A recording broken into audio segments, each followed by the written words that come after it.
Hey, hello there. Good morning, good afternoon, good evening. Hi. Oh man, though, for today's operators, the one I'm most excited for is Saga. Like, I like Saga. She's fun. And heck, it'd be nice knowing more about Matoi Maru as well. Those two are the ones I'm most excited for, so starting off strong and ending off strong. Though for some reason, I feel like the one who's gonna be the most surprising will be Kirara, just because unexpected. But I guess I'll find out.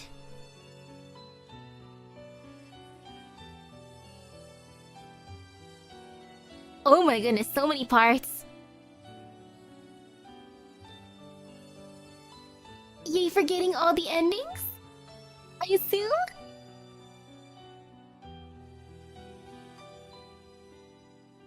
Oh, the insanity. Hello. Tells within the stand is insane. And I know, right? 1 week till we walk in the end field. And just a few more days until anniversary for Arknights. Like, oh my goodness. No fear, no pain. I hope we all get Hoshiguma Alter and also get Haruka, because why not? All of us. We shall. I feel some fear. My wallet is semi-prepared. You're right, it is tomorrow! Oops, my brain is not braining. Oh man. I was thinking, oh my goodness, yay, more days to prepare. I'm like, wait a second, it's Thursday, you're right. Hello? Oh gosh. Yeah, no fear, no pain. It's gonna be fine, totally fine. But now to click on Matoi Maru. She looks cool. File. Basic info. Codename Matoi Maru. Gender female. Common experience 3 years. Place of birth Higashi. Date of birth January 3rd. Race Oni. Height 172 centimeters. Infection status non-infected as confirmed by medical report. Physical exam. Physical strength excellent. Mobility standard. Physical resilience excellent. Tactical acumen normal. Combat skill standard. Origini Mars assimilation excellent. Profile. Diplomatic warrior from the Far East joined Rose Island by sheer chance. What she lacks in strategic acumen, she makes up with a mean, giant sickle swing.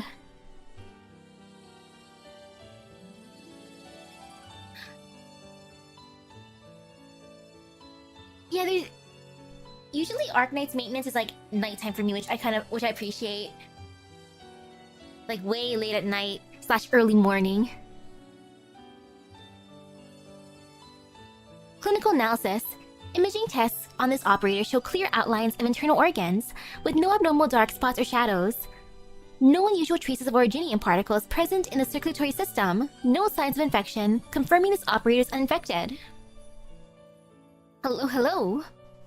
Stellar originium assimilation, 0%. Operator Matoi Maru showed no symptoms of uropathy. Blood originium crystal density, 0.12. Operator Matoi Maru rarely comes into contact with originium. Archive File 1. Matoi Maru is a magnificent warrior from the Far East. She is simple-minded and prone to deception. She does catch on, but a new trick will fool her again. Oh, poor Matoi Maru. Sad. Oh, for you, Arknights maintenance is 8 AM in Texas. Dang. Her hobbies, at which she excels, are sparring, soccer, and floor arrangement. She has been known to organize events around these subjects. Their idea of organization is typically dragging people kicking and screaming into it. I love that. She just forces people to exercise and make floor arrangements. Oh, that's kind of funny. I'm just imagining it being like a 1 out of 3 chance. Is she gonna grab you today for sparring, soccer, or making a nice flower arrangement? Like, sheesh. Archive File 2. The Oni are still a mystery to most people. Aside from living in the Far East, there seems to be little in common among the race. However, Matoi Maru is yet even more different from other Oni. Her bloodlust makes her performance on the battlefield strikingly unique, though it seems she's not aware of this fact. Archive File 3. Many operators think Matoi Maru is crude and unrefined, but they are mistaken. They just need to check out her floor arrangements, on display every Saturday at 3 p.m. The beauty she can create is positively astonishing. I want to see her flower arrangements. That sounds nice. Archive File 4. Motoi Maru is obviously self-conscious about her flaws. She's not good at controlling her strength or at critical thinking. She took up floor arrangement to refine herself and to show the others they don't need to fear her. Despite this, she remains quite gullible. At least she has learned to question the idea that she must be a great thinker in order to survive. As far as she's concerned, her ideal companion would be someone who won't deceive or betray her, and will stay with her and guide her. How wonderful that would be. Aww, her ideal companion. That's cute, I like that. That's gonna be sweet. Okay, Motoi Maru is surprisingly adorable. And yes, lots and lots of footages. Oh man, I'm hoping that because my luck in some other games have been questionable, maybe my luck in Arknights would be amazing. For Fate Grand Order, I got Yui and Ushi Gozen easily, but it took me 90-something pulls to finally get one 5-star craft essence for the event. So that was very questionable. Inside of Nike, my first 10 pull for a label, I got 2 copies of her, so that was excellent. Which is like, oh no, but oh yes. In Uma Musume, my luck has been pretty bad recently, so that means my luck for Tomomo Cross will be amazing, I think, I hope. Inside of Girls Frontline 2, I've been losing the 50-50s a lot, so ha ha ha. My luck there's been bad, but you know what's fine? That just means my luck in other games must be amazing, aka Arknights. Yeah, it should be fine. Fingers crossed. You burned your luck getting a house in Final Fantasy XIV. You fear for your luck in Arknights. Oh man, hopefully those two are separate. And now for the bamboo ikebana. Oh, this is her arrangement. Oh, it's pretty. The young Oni warrior passes by the street every day, sticking to the glass of the florist shop to see the new ikebana arrangement before leaving satisfied. It is difficult to identify the age of an Oni, but she carries a bamboo naginata on her back, indicating that she is still a musha in training. Our florist has a secret rule. Oni are not allowed inside because their actions are uncouth, and if they are not careful, they will destroy months of the flower's arranger's efforts in the blink of an eye. We are justifiably cautious, as we never know if they might have the support of their kin from the underworld behind them. Oof, no Onis allowed. Ouch. Just ouch. Ooh, today you got a top operator from recruitment. Hey, congratulations. Oh, it's lottery based for the houses. Sheesh. Holy cow. There's an alley on the other side of the florist, and misbehaving students use it as a hideout. They demand money from their frail and weak classmates, throwing them to the ground or stomping on them. Wow.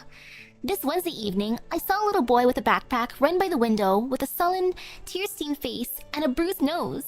On Thursday, he passed by this place with the Oni, but soon turned back alone and squirmed back into the alley. On Friday afternoon, I was helping the master arrange flowers when I saw people squatting along the side of the street with water pipes, wine bottles, crowbars, and the like. Wine bottles, pipes, crowbars, etc. Holy cow! The Oni Musha...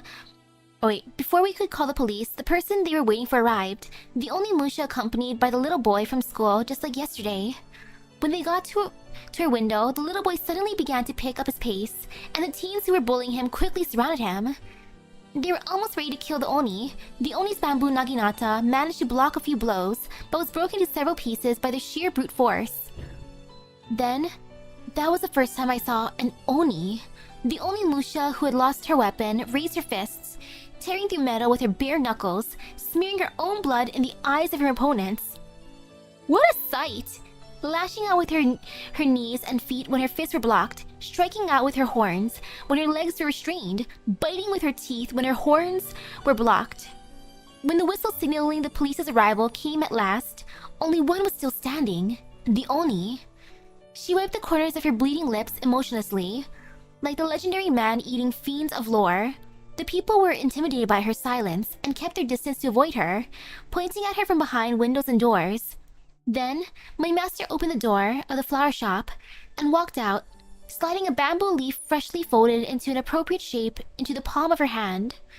The young Oni warrior blinked, as if she had woken up from a nightmare, carefully closed her fist, and smiled at my master. Wow!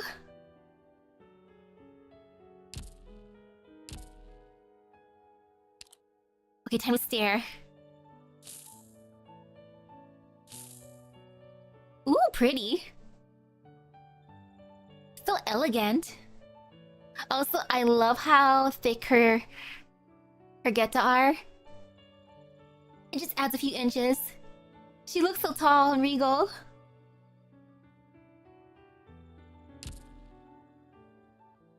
Good job, Matoi Maru. What a badass. An adorable badass. And speaking of cuties, hello, Kirara.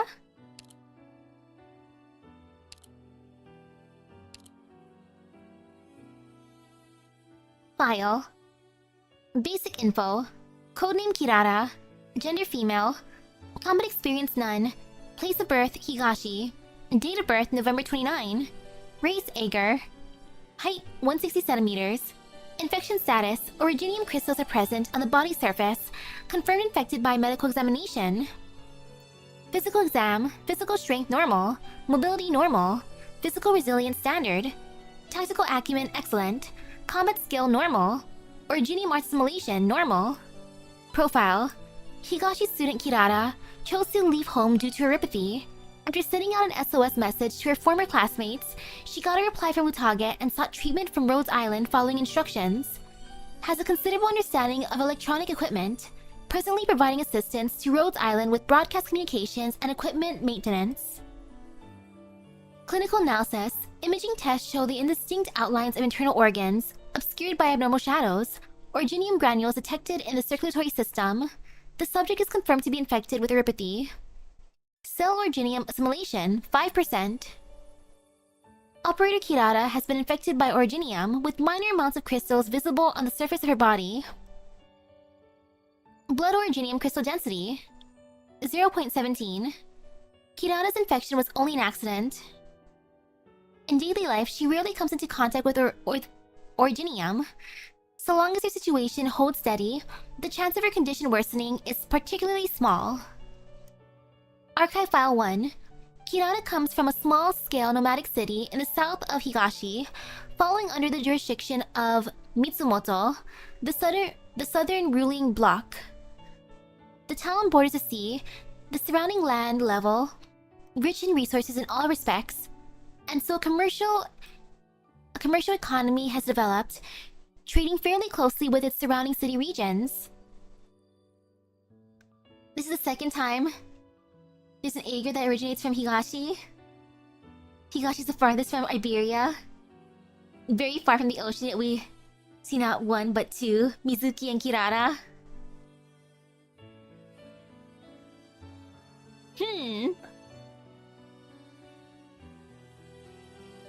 At the same time, since it lies far from Higashi's internal power line of contention, Kirara's hometown has been less affected by this dispute. Prior to Kirara's own unfortunate contraction of neuropathy, she had been living a proper, stable life as a student should have, her only worry about the tumult of war being whether games produced by the North could make it safely across the Chaos Zone for smooth delivery by their higher shinobi. I love her priorities. Is this her second gamer girl from Higashi? Archive File 2.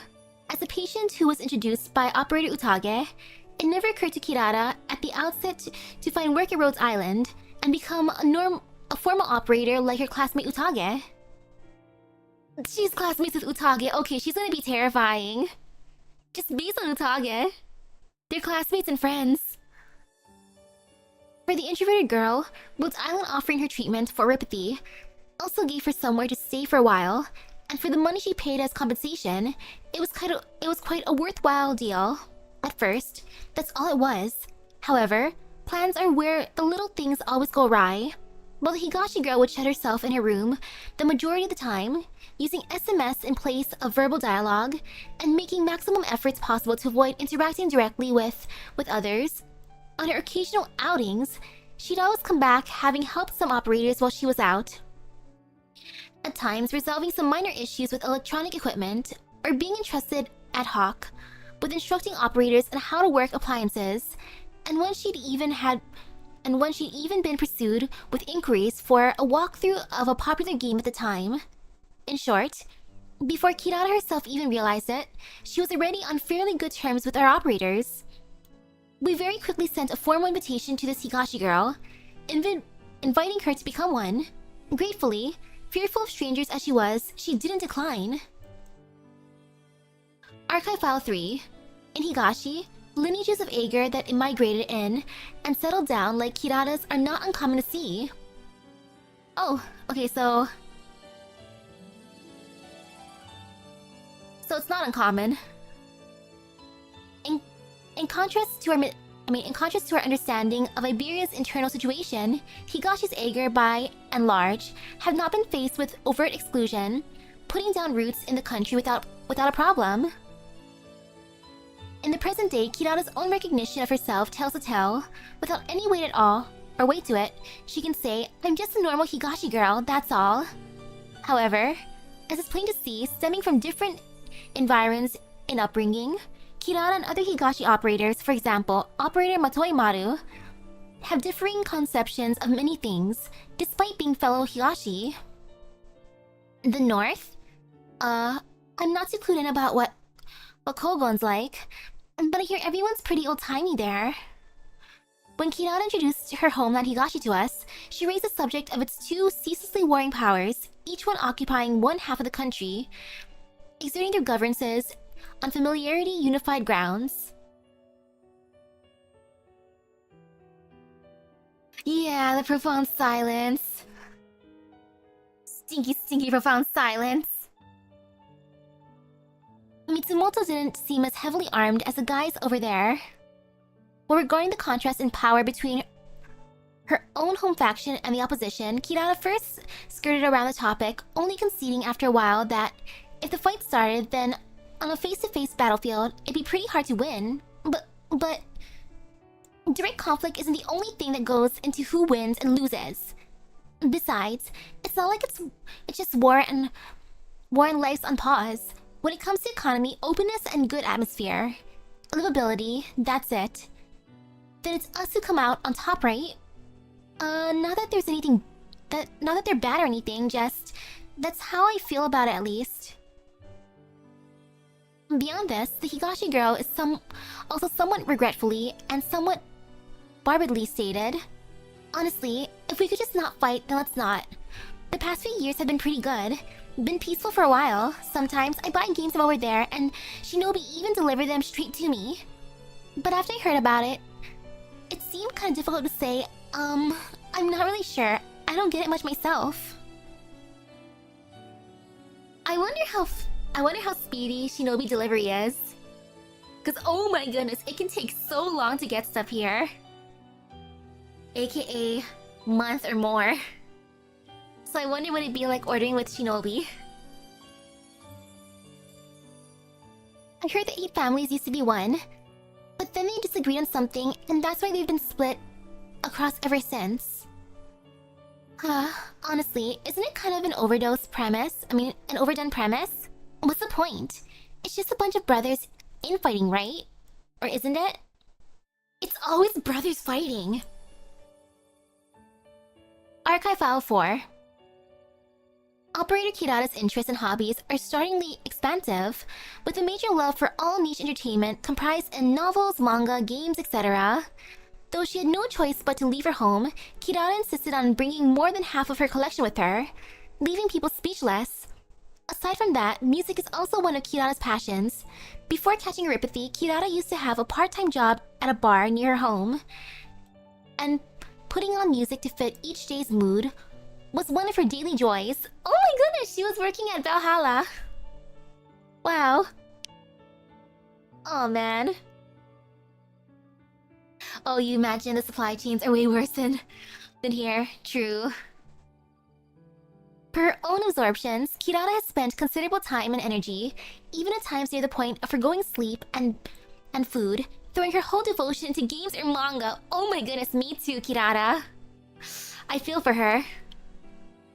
The shut-off manner in which she refused interaction initially worried people, but as we spent more time knowing her, we've been quick to realize that it's not that Kirara truly opposes interacting with people, but rather, it's a self-defense mechanism of sorts, stemming from a mentality of fearing being hurt. This fear is closely related to Kirara's experiences as a child. During childhood, her reserved character and her interests, unlike those of the children around her, led to her being bullied. The experience of being ostracized still has an effect on Kirara to this day. She fears that when she bears her own soul, and displays her true self, she may well be rejected or attacked.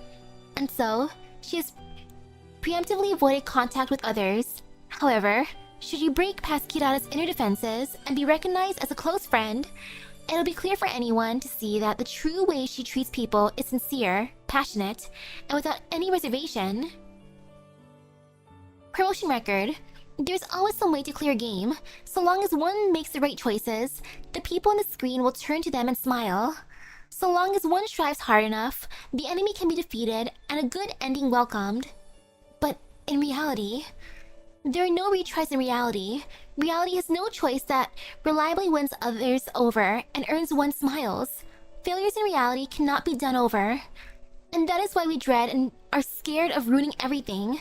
But if one has companions willing to confront the elements with them, face the trials together, just maybe, things are no longer as scary as when one was all alone. Aww. Secret ending. Secret. No twist along the way at all. It all went smooth. Let's see how smooth this is. Utage? Akafuyu? I was gonna meet up with Kirara here. You seen her? What? The girl coming for treatment? You arranged to meet her too? They're all gonna hang out? Hey, guide. Raises head for a glance. Lifts phone pointed at the highway scenery. Continues tapping on phone. Wow. Yeah, I'm curious about the Ager who traveled to Higashi. Misguide. Taps on phone screen. What are you showing me your phone for? Guide. And then a question mark? You're not the guide who's supposed to show me out of the city? Taps on phone screen. No, I'm not. How did he mistake her for a guide? Then why'd you get in my car? The hell? Did the LGD send you? Oh, she thought he was like her Uber driver. Oh no. Taps on phone screen. Does Higashi have a coastline? Quit typing and talk to me. LGD? I thought... Clearly now. I thought you were the driver taking me to Rhodes Island.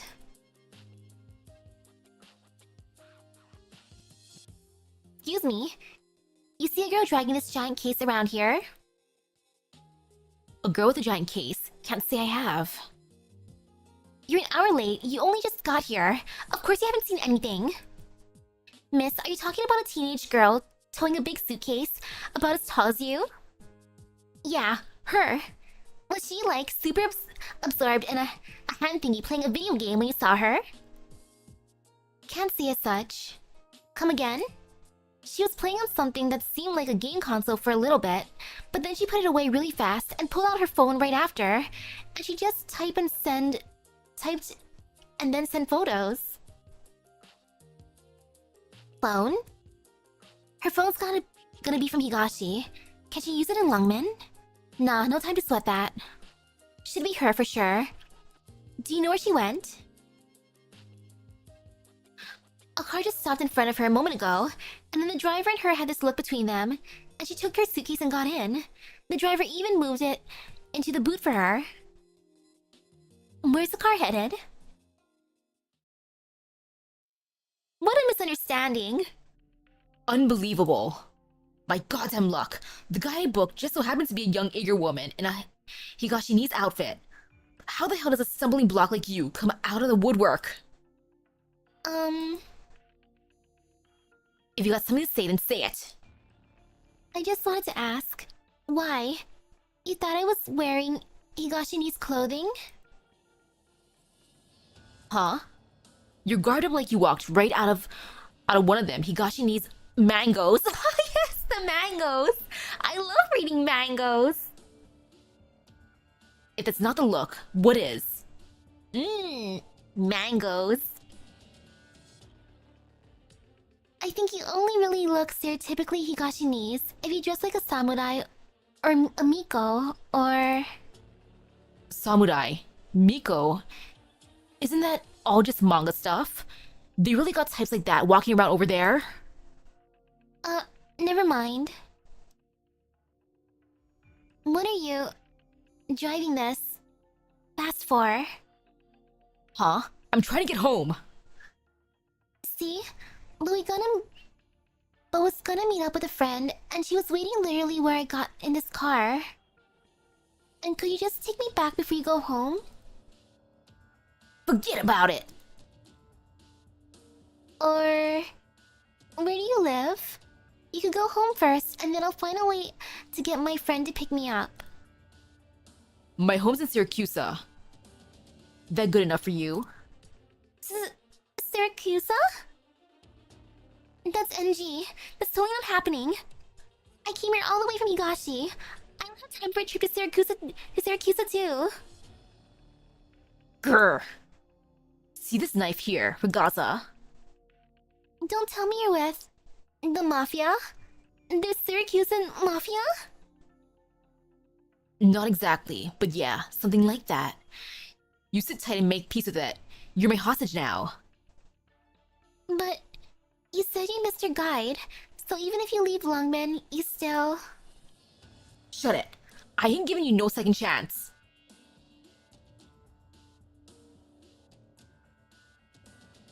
That stupid pickpocket didn't just rob a jeweler's. He went and nabbed a hostage.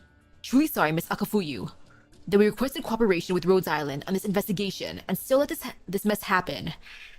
And we got your friend involved in it. Save those words for later. What step are you at in your measures? We've already sent officers to every expressway and city exit so we can conduct vehicle-to-vehicle inspections.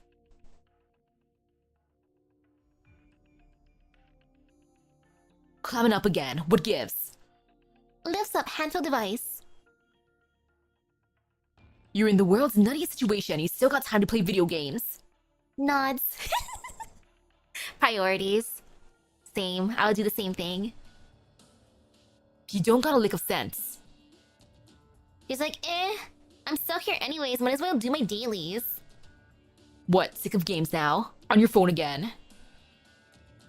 I brought this phone from Higashi. So? I can't use a Higashini's phone in Lungmen. Huh. Let me see what you're typing there. No. Clam it and give me the phone. No way. Never ever. You give me that. Kazo, a traffic jam? Great, perfect. I got my hands free now, Ragaza. You give the phone and let me see. If you're not blabbing to nobody about nothing, we won't have a problem. I promise you, I'm not doing anything that would be unbeneficial to you. The hell's a promise to? If promises meant shit, would I have gotten dupes all the way out to here? Just give me the damn phone. I'm gonna lock it first, okay? No, you're not. I think whoever's in the car in the car over has been staring at us. What? Murda! I'm not typing anymore. I'm putting the phone away. I'm gonna keep playing games, okay? He's like, who is this weirdo that I accidentally kidnapped? Okay, you've been going off every couple minutes and it's nothing else. What the hell is it? I died 4 or 5 times on the stage. I think I'm tilted. Am I messing you up here? No. Instinctively pulls out phone. Girl. The hell do you think you're up to? Sorry. I just did it automatically. Huh. Once I'm back in Syracuse, I'll let you go and you can text your texts, game your games, nobody will bother you. You're seriously going back to Syracuse? The hell else am I gonna do? Cousin sent me packing to Longman like a dumbass. Said business here was honey and wine. Who's honey? Ain't no business worth nothing. I'm telling you, they baited him. He joined up with the Familia and figured he'd get his own little errand boy. I spent months holding my breath, following him and his business around until I was drowning in all their petty shit. Said I wanted to go home once, just once, and he robs a jewelry store, pins all the charges on me. I ain't about to throw away decades of a million miles from home. I got my mom and pop in Syracuse. They were begging me like crazy before I left, but I was stupider than bricks, and not one word. I didn't listen to one word they said. I just want to go home, want to see them, one more time. And if the powers that be say I'm a coward and decide to sink me into the river, then that's the place I gotta pay. I mean, that's the price I gotta pay. Habitually pulls out phone and begins typing. Kirara. Unintentionally chaotic. Quietly. Honestly, I don't want to be away from home either. I went through a lot of my own pain getting out here. All the way from home. Come again? Nothing. You don't have a guide though, even. Are you really gonna make it back to Syracuse? What do you want me to do? Ask the LGD? Sure, I got duped, but I'm still mafioso. What, a suit walking right up to the fuzz, saying I got set up. You think they'll listen? If they don't want to listen to you, then it doesn't matter how much you tell them. They're just gonna go by their preconceptions so they can misinterpret whatever you say. I know that. Okay, see. I thought you were just gonna risk your life begging me to explain the situation to the LGD. But, even if you can't convince them, you're probably not gonna die. On the other hand, if you run into trouble in the wasteland, then you're definitely never making it back. Hold on. Huh? Hold on, is that an LGD roadblock? Are they checking cars? Hey, I see you pulled out your phone again, huh? You were sending the LGD a nice little tip-off after all. Give me that damn thing! Seize. Kirara, get out of the car now. We're Rhodes Island operators. We're here for you. Goddamned LGD laphounds. Kirara, grab my hand. What is it? Why are you frozen? This is an urgent situation. Whatever it is, you can save it for later. But... Relax, Kirara. I got your collection out of the trunk already. You get out of the car with Akafuyu. LGD. I'll take care of the perp. Utage? Alright.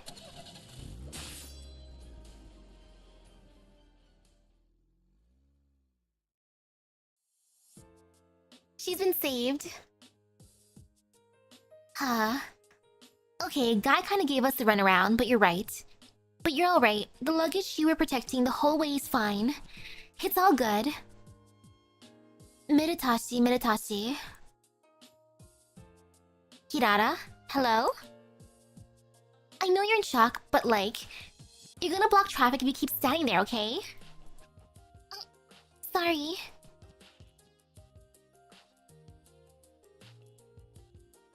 You got your fruit tea. You've tried Lungman's famous fin balls. I bet you feel calmer now, right, girl? Thanks, Utage. let me get you introduced. This real samurai vibey lady's Rhode Island operator Akafuyu. Should have been her sitting in the car actually with the robber guy. Why? She's the whole guide he was talking about. The young Higashi dressed eager woman he was looking for was her? Indeed. The LGD has been following him, but scared of alarming him, he had me act the guide, so he could be seized at an opportune moment. Who knew I'd be so careless and even draw you in, Kirara? I'm truly sorry to startle you. It's habitually fishes out phone. Huh? Alarmingly rummages for phone. It's not polite to send your thanks via text if they're right in front of you, girl. No, I left my phone in that car. Chill, we'll pick out a new one for you in a bit. Call it a little get well soon. But I've got lots of important stuff on that phone, and I mean really, honestly important stuff. You got like game cheat codes on there? Or some kind of training notes so you can beat the super tough guys? Okay, yes, both of those are in there, but I don't mean them. Utage, can we follow that car? Akafuyu? This pursuit is in the LGD's hands now. If we give further chase, I fear we'll simply make trouble for them. She looks anxious for real to me. I know her, and I don't think losing her entire collection forever in that car would, like, get to her as bad as this. Right, Kirara? Fiercely nods. If so, it's not as if we can't send word to the LGD. Where should we look for him, however, given he raced away from the checkpoint? That's no worries, I can handle that.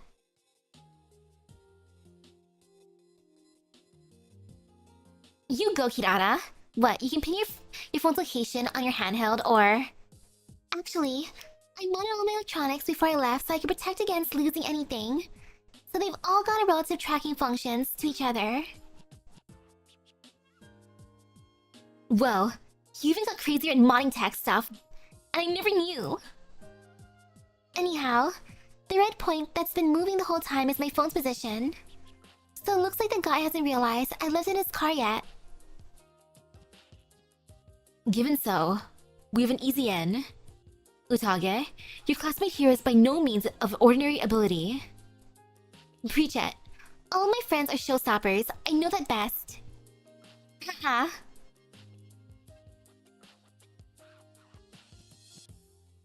Straight for 500 meters and then take the next right.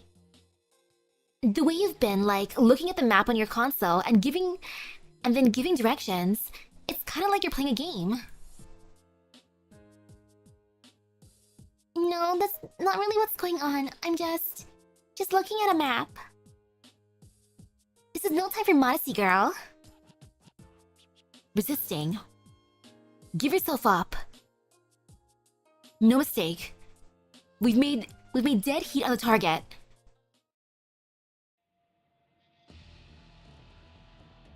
Stop resisting. Lay your weapons down. Put your hands up and come out.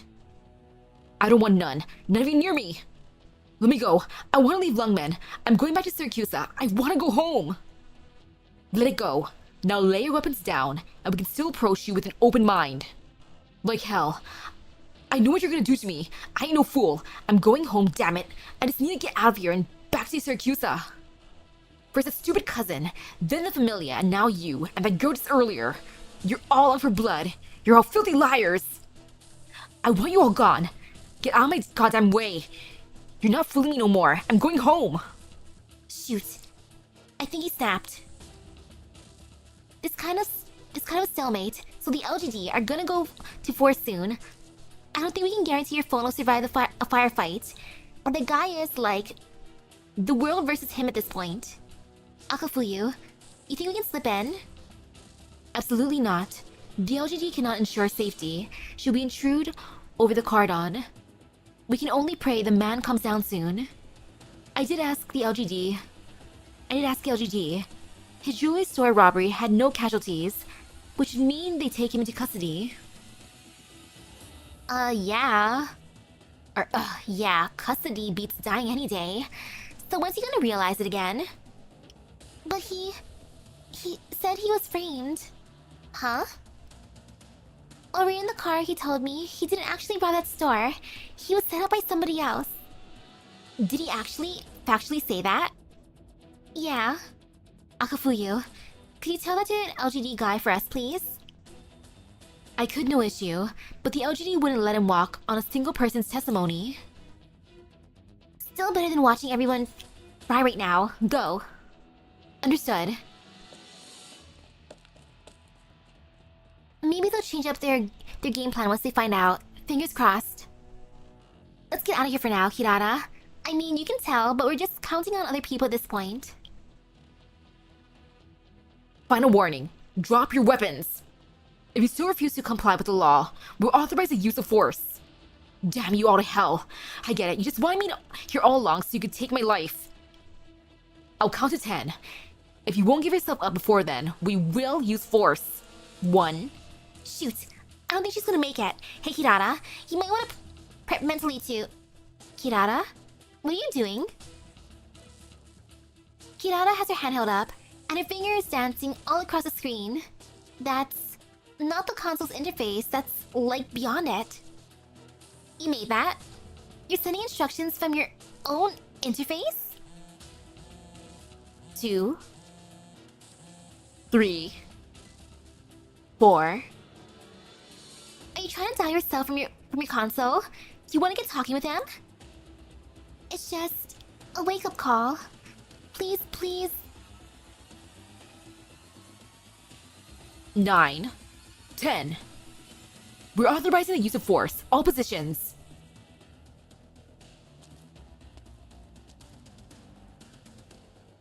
Target sighted. No weapons on person. Target is stripped of all arms.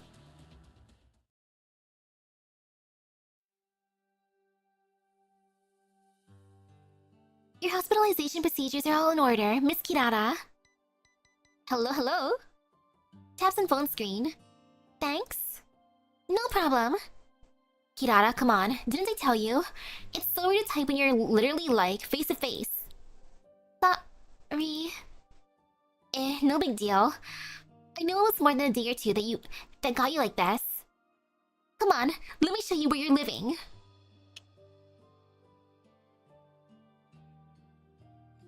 Seriously, that night, everything hanging in the balance, I thought he was gonna die. Honestly, after all that and the shock you went through, you're incredible. I can't believe you testified for him anyway. So, did they pass his verdict yet? Doesn't happen that fast, girl. But I heard Akafuyu say the LGD finished their investigation and figured out it wasn't actually him who held up the jewelry store. Now he's got charges for obstructing public duty and... something, whatever it was. I don't remember. Considering he also kinda got baited into the mafia too, he'll probably get a year and a half and then deported out. Which, like, it only panned out this way thanks to you. All I did was make him notice my phone, and that was it. He saw what was on there and realized I wasn't lying to him when I was in the car. Wasn't more than that. Seriously? So, what kind of spell did you put on your phone to make a hard-boiled guy like that give himself up? It wasn't a spell or anything, just some super normal stuff. You sure? Of course I'm sure. So normal you won't even let me see? You seriously don't need to, I'm not kidding. Not gonna push you then. Bye-bye, Kirata. Get some sleep if you're worn out, okay? Bye, girl. It's not a spell or incantation or anything, it's just some stuff I need to copy and mail out. Kirata fishes out her phone and scrolls the whole way down her drafts. Until she hits the day she set out. Since leaving that nomadic city she called home, her phone's mail service has been out of commission. But leaving home for the first time, the girl still records everything she sees, hears, feels, and thinks, no matter how big or small, in her drafts folder. Kirata pulls a sheet of letter paper from her drawer, and copies from her drafts, going character by character, word by word, by sentence. A folder filled both with great chunks of text, and messy fragments of phrases. Day 2, completely automatic city signal range today. No more using phone to stay in touch anymore. Don't worry though, once I'm in Rhodes Island like Utalia says, I'll send you all a million letters. Day 5, sat in the car the whole day, insanely bumpy over the wasteland, couldn't even play my handheld the whole way or else I'd throw up. Day 11, in Yan now, roads suddenly got way better. Plants look kind of like home here, but also kind of not. Could only vaguely tell. I don't know plants much anyway. Driver switch to someone Yanni's too. Looks really tough, but actually kind of chill. Gave me some snacks apparently, specialty of Yan. I wonder if there's a lot of Yanni's people at Rhodes Island. Hirata devotedly copies, filing page after letter page until she reaches a draft dated last. Or latest. Day 34. Finally Lungmen. Agreed to meet Utagi in the city tonight, but she said something came up and she couldn't make it, and someone else would meet up with me. She likes joking a lot, so maybe she'll actually show up. Waited on an empty stomach the whole day, until the guy who's meeting me finally showed up. Seems kind of unapproachable. Hope it's not all guys like him at Rhodes Island, or else I'm never gonna be able to say a word. I think I got in the wrong car. Driver's not at Rhodes Island. He's Syracusan Mafia. He said he's going back to Syracuse, what do I do? He got framed from the start. He just wants to go home. I want to go home too. I miss home. I've been missing home the whole time actually. I just held it in and never wrote about it before. Everything's really nice in Yan, but the food keeps being different everywhere, and I can't get used to it. I always get stomach aches. I can't use my phone and I can't mail. I can't chat with my friends. I don't even have the guts to talk to anyone. It's horrible. The wind is really harsh and the waste and sand got in my eyes. Nobody even helped me. I just had to get it out with a napkin myself. Mom, Dad, I miss you. If I make it out of here alive, and if my uropathy gets stable when Rhodes Island is in Higashi, I promise I'll come back to see you. I promise I'll be a cheerful, happy person. I won't worry you anymore, I promise. The draft abruptly ends there. Hinata tears out the sheet that contains this draft, crumbles it into a ball, and throws it on the floor. She locks her phone screen, and on the fresh sheet of paper writes anew. Day 34. Day 34, finally in Lungmen. Me and Utage met up in the city. Utage took me to Rhodes Island. No twists along the way at all. It all went smooth. I love you. That difference.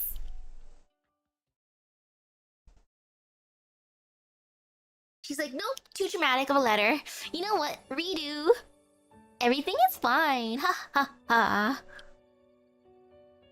No damage clear. Touch. No damage clear. All according to plan.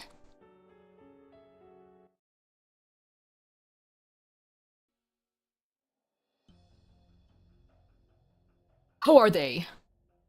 The leader girl got slashed from behind by the bandits. Still out for the moment. That many, all sneaking up on one woman at once. Cowards. So, what now?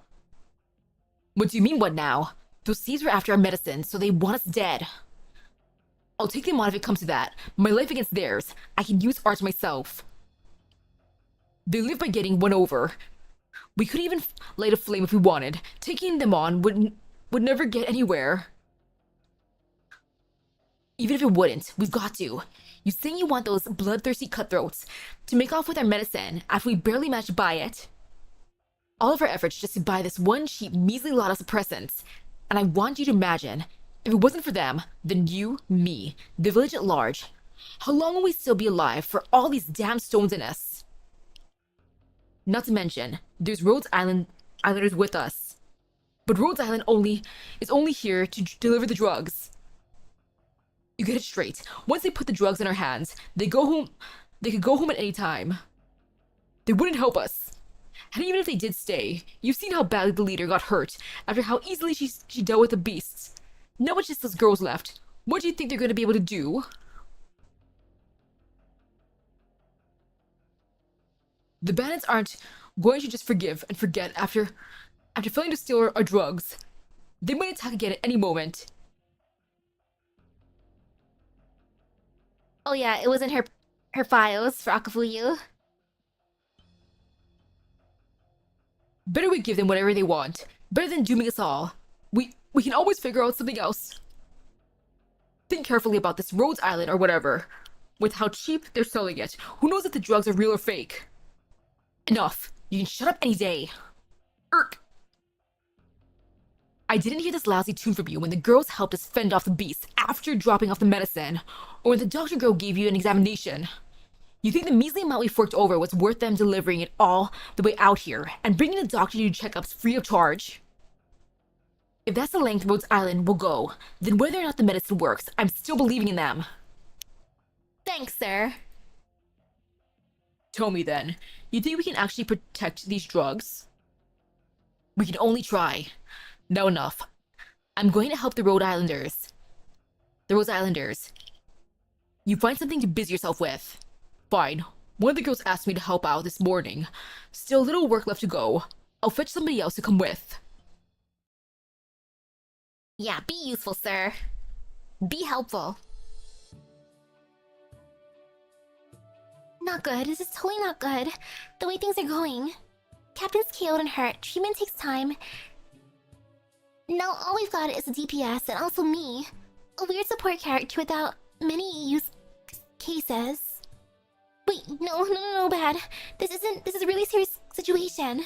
I can't talk about it like a game. But, I mean, this is hard. This is a tough one. Huh. What's a sigh for? Waka! Phew. Okay. It's you, Tage. In the flesh. Please don't pop up behind me without a warning like that. You're going to jump scare me to death. What are you, a ninja or something? Did I spook you? Soz. Come on, though. I'm not some kind of ninja. What? Huh? How did she know what I was thinking? It couldn't be. Mind reading? I don't have superpowers or anything. You're just, like, real easy to read, girl. You're kidding me. Can you really tell? Yeah, for real. Utage is terrifying. Well, that's convenient. Now I don't need to talk. Hey, slow down, Kirara. It's not a conversation unless you say what you're thinking out loud. Or like, what? Do you want me to just stare you forever? Stare. Okay, joke's over. I'm gonna go check up on Akafuyu. See you in a bit. Hold on, Utage. I'm coming with you.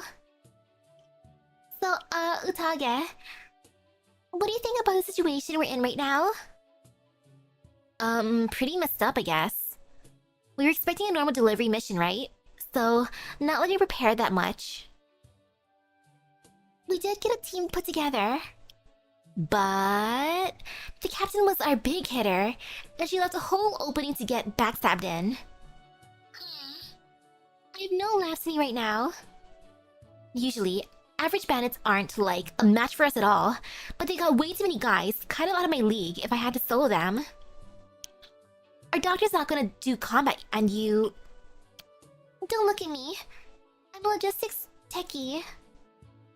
Oh, word? I always feel like every tech I know is pretty good in a fight. Besides, you were good at those strategy games, weren't you?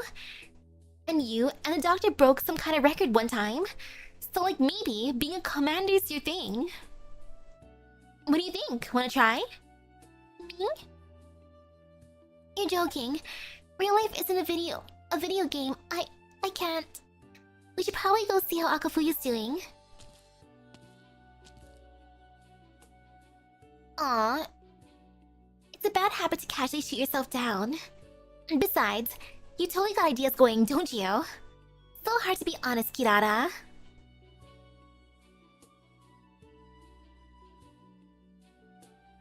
The wound won't pose much issue, and we've applied anti-inflammatory. She still hasn't come around, but as long as she's not got a fever, then she should be out of the woods after convalescing properly. Oh, okay. That's great to hear. But like, how much longer is our captain gonna sleep for? That's up to Akafuyu's own constitution. We've given her all the treatment we can, but the wound was very deep. Even if she does wake up, she can't return to combat straight away. We can't just wave her in anyway? No. The sensors I laid out indicate those bandits have been in the area the whole time. We did get in touch with nearby squad, but still gonna be a while before they get here. If the bandits attack now, when the time is ripe, I think we might be done for. So now what? You think we take the captain and retreat? Wait, if we go, what about the infected here? We delivered the medication, so that's mission complete. But I can't just leave the villagers for dead.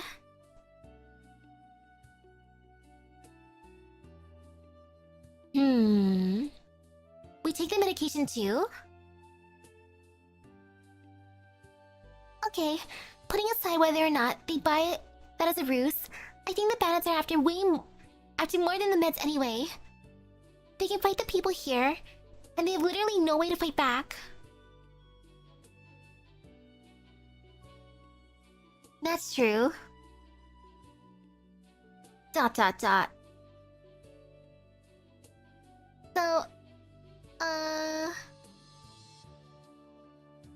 actually, I think we could.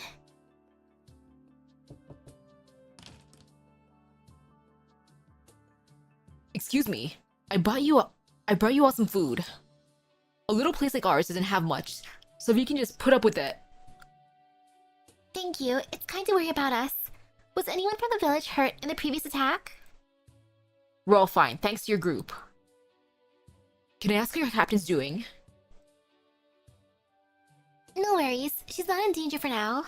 Or now. Oh, okay. It's a massive relief. Right, can't forget this too. It's those topographic maps of the places you all wanted. Huh? Topographic maps? I didn't hear anything about that. I didn't request any either. Did Akafuyu ask for them at some point? It was me. Thanks. The voice of gratitude is near inaudible. Silence since the villager entered the room. The girl seemed in a rush to dodge all lines of sight, dropping her gaze to the maps she now holds. Being hand-drawn by the infected of the wild settlement, they are rough and crude, no more than a few abstract lines drawn as hints and parts. They could hardly amount to real topographies. Absorbing correct information from maps like these would be far from easy, but grasping them tight, the Higashini's girl comes off like a truly experienced hand, rapidly flipping through the sheets. Majorly flat terrain, very disadvantageous to us. But there's places here to exploit for sure. Like here, if we could do a little setup here. The plan works, it's feasible, but... So, did you work something out? Atta girl, Kirara. Look at you, you got something brewing in your head, don't you? What? Really? Girl, you... No! Miss, you have an idea?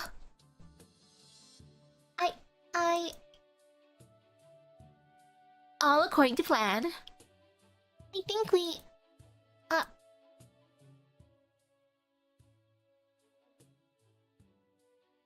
What does she even want to say? She's just stammering. Something... Say something or get off. Just wasting time, you can't even hear how quiet she talks. I know, right? I heard in 7th grade she was absent. So much she almost repeated. Never showed up to class. Everyone thought she did something to make the school suspend her. Like, literally everyone. Snort. Apparently, she likes those pathetic plastic figures too. What if she was just secretly doing something, like, gross at home? Wow, creepy. And her name totally doesn't fit, right? Like, you know you see it when you think Kirara. Like, she's gonna be this sparkly, kind of pretty girl. But actually, she's just Kirara, the weird downcast depresso. Such a buzzkill. Oh my goodness, these classmates are all shitty. Her face? She never even lifts her head. Who knows what her face is like? Hirata, the school has resolved that we can't tolerate you being absent from class again like last year. If you can't adapt to school life, we may have to consider getting in touch with your parents about you repeating a year, or even withdrawing from school entirely. Stop looking. Stop looking at me. Stop looking at me like that.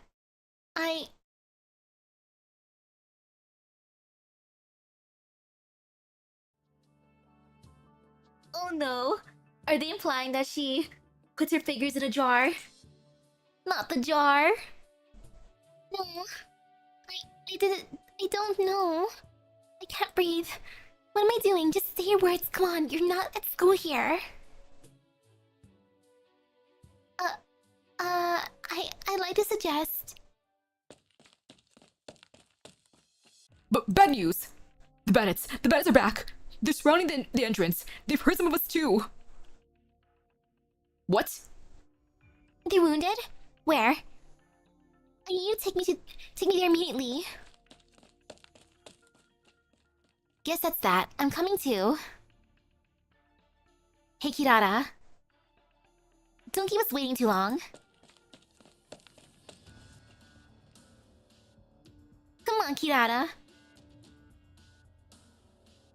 Freaking Utage talking. It's like she understands everything. What's the deal? I haven't figured this out myself yet. No, I can't just stand here like an idiot. I've got to do something or other, and it's simple as that. Erg. Eek. Don't make such a fuss. Ow, ow, I can feel my wound. Akafuyu? You're up? How's your wound? Are you okay? Don't move. Quick, lie down. Just lie back down. I'll call for Honeyberry right away. Come back. You needn't call anyone. I can hold on. I actually woke quite a time ago. I heard everything you talked about. No great issues pressed me. My body simply wouldn't heed me somewhat. If the bandits that assaulted me have delivered themselves to me, then good. Watch me cut them down. Arg! No, okay. Great issues are extremely pressing you. Quit moving. Okay, your wound's bleeding again. Stay still. Put the katana down. You're in no condition to fight right now. At all whatsoever. You think you're some kind of fighting game pro tag? As long as your health bar is not empty yet, you're completely unaffected. Is that it, huh? Shh. There. You can talk quite fine, can't you? What do we do then? If I cannot go, I fear Utage will buck up before long. Are you saying you have some plan? I've come up with it, kind of, but... I don't think I can do it. Well, what is it you're so afraid of? What? I'm not. You are. Out with your ideas. I would judge as a captain whether or not they work. On what basis do you say you can't do it? These squad members were handpicked by me. Are you saying I could not discern properly? Wait. I wasn't... You're twisting my words against me. Yes, indeed. What is it? If you have objections, speak and let me hear. What the hell is your deal? I see you as quite the strategizer. I never bested you once in that regard. But those are games. Split no hairs. I recall you also discussed tactical command with the doctor at one point. That was on the topic of games too. And they taught you plenty applicable in practice, no? Enough tarrying. Eyes wide. It's as simple as this. Will you do it? I've told you that I'm the one who will judge here. I'm your general in this moment, and you're my counsel. No haste in offering your advice.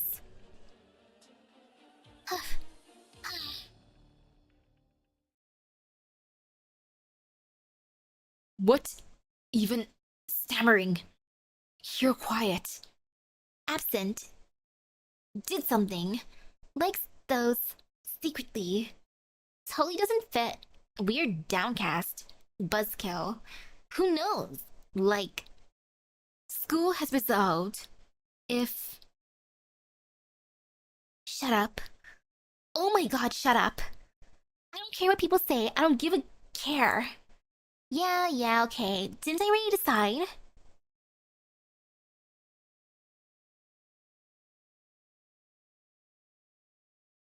Deep breath. I'll freaking talk, okay? Stop making this scene such a big emotional deal. Does it seriously not embarrass you when everything starts hitting you like lines from a visual novel? I'll say it. I'm totally gonna say it. I think we can. And then we just skip whatever she's saying. Somebody else is hurt. Please, get the wounded over to me faster.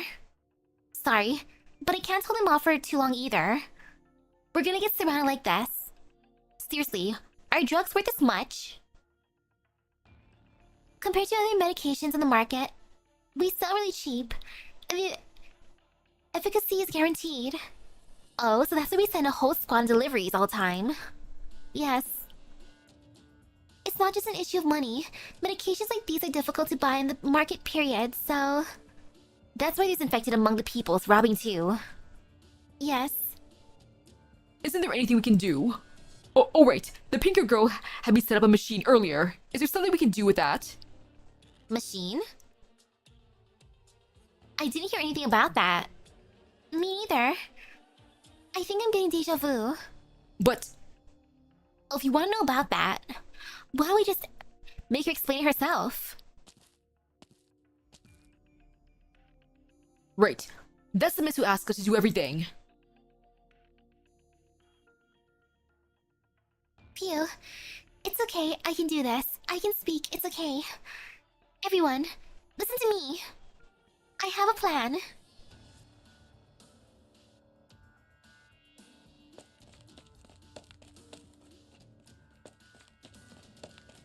I believe in you, Kirara.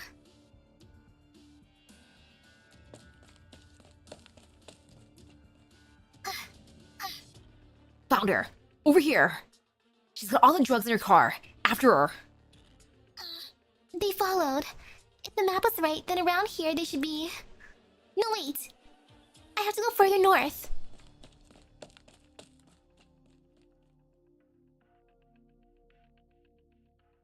Phew. Yep. Okay, this is the area. This is some loose sand, alright? I make the sand subside here and form quicksand. Hello? Great. Thank you, Rigidity Marts. I think I could still fill a major like this. Huh. I could kind of fill a major like this, huh?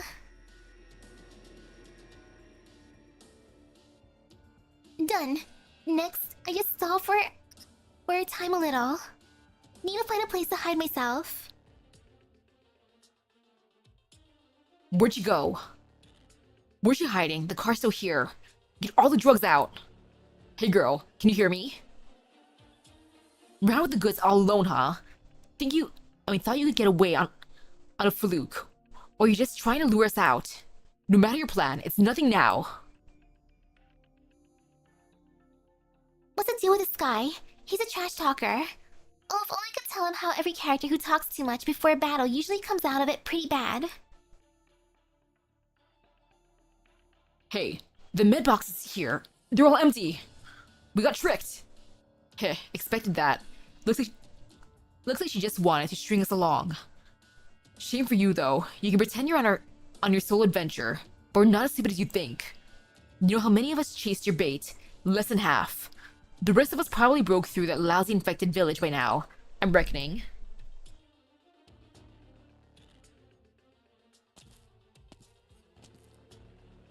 Ooh! What does she do in terms of gameplay? But yeah, I want Haruka, of course. Wow. You really can talk. Honestly, I'm kind of starting to envy the sheer confidence you've got to have in order to talk your Talk at your opponent like you're straight up giving a speech. Oh, who knew that's where you'd be hiding? What, not gonna run?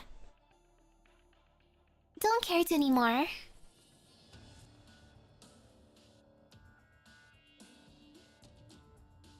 Is it really going to work? This is all we've got.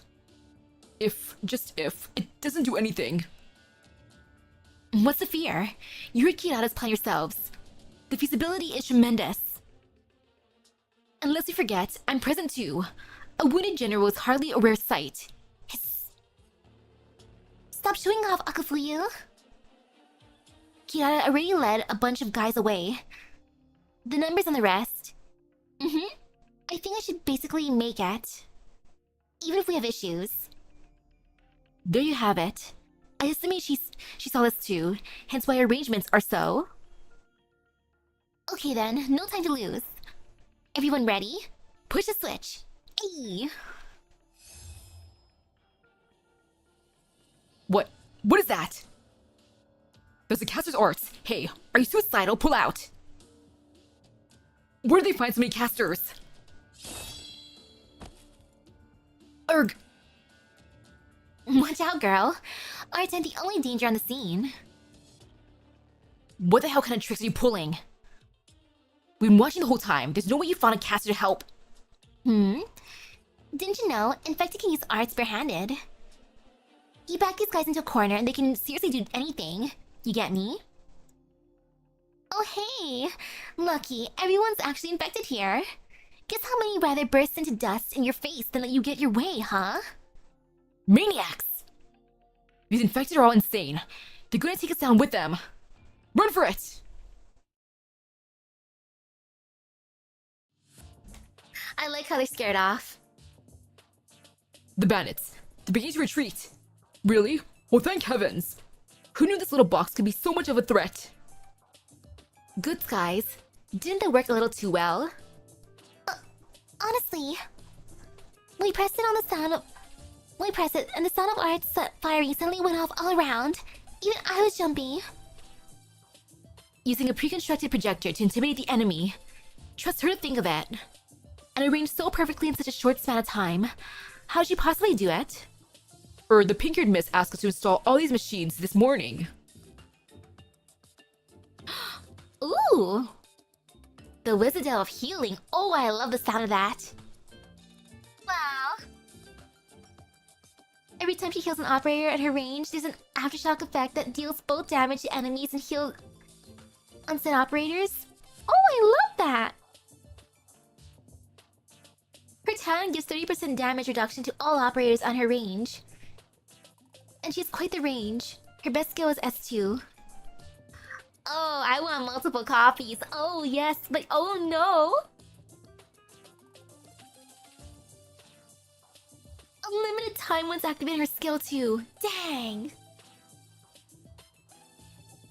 Pardon, this morning?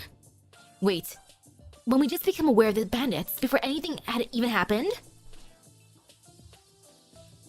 What in the stances did the doctor teach her?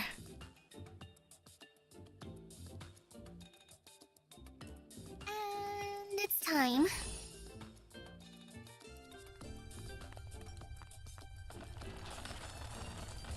What did you do? This pit. She's trapping us. Help me. I'm gonna get buried. Girl, don't you dare. Don't you care if they live or die? Even if you kill us all, the village is still... You just keep going. What I want is a perfect clear. Huh? You wouldn't just ignore bait as obvious as me. Even if you didn't totally buy it, you'd at least send part of your people to follow. And that was enough. We trap a portion using me, a support who doesn't affect the big picture, which lowers your numbers, and back in the village we've got Utage for high attack, so they're pretty much sure to handle it. Not to mention the projectors. Wait, why am I explaining all this to you again? Explaining your own plan is what antags do. And then they mess it up and they get comebacked on NG. What the hell kind of craziness are you talking to yourself about? You've got a bind debuff. You don't get to interrupt. Hi, Kirara. Can you hear me? Oi, Utage. No nonsense from you. Kirara, well done. We sorted things out, handily on the side. How was yours? Well, she's just using gaming talk, so it's understandable. Kirara, you're not hurt, are you?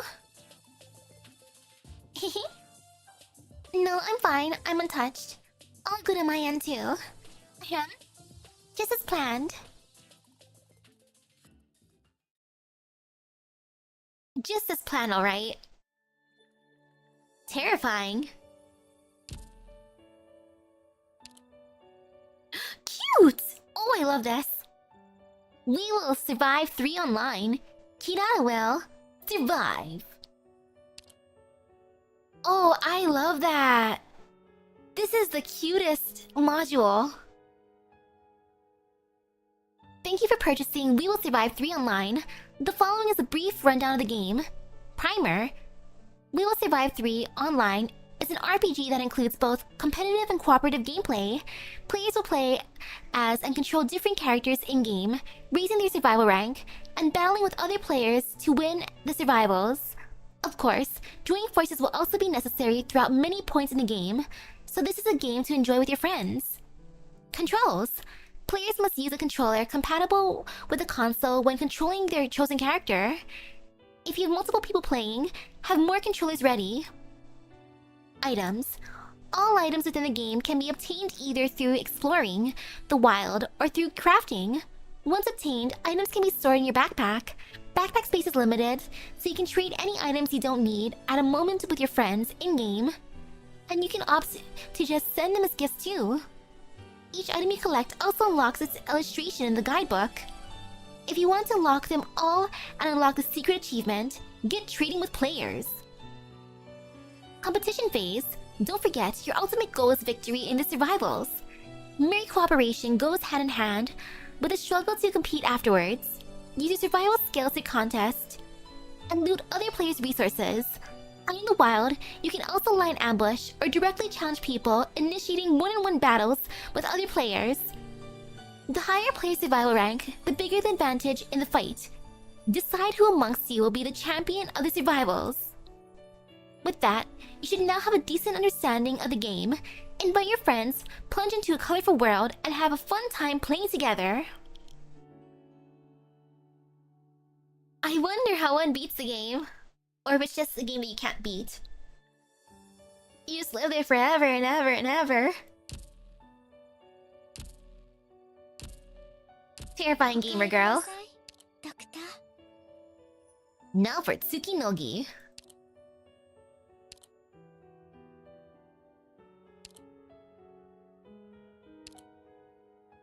Kirara was a surprise.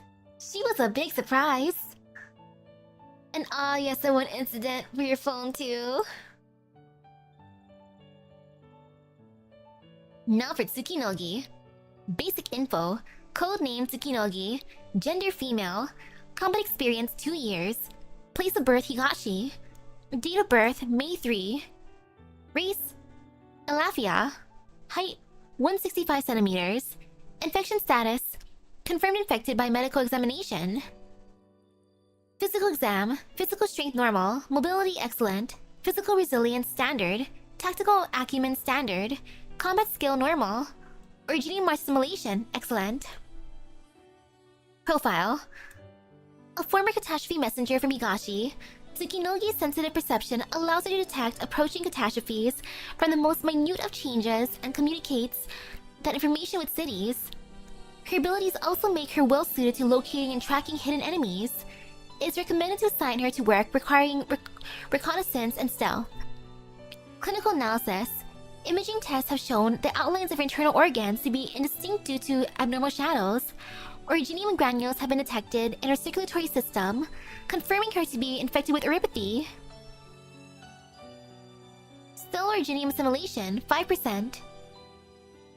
Originium is irregularly distributed across the upper portion of the torso, but does not cause any substantial effects upon the operator.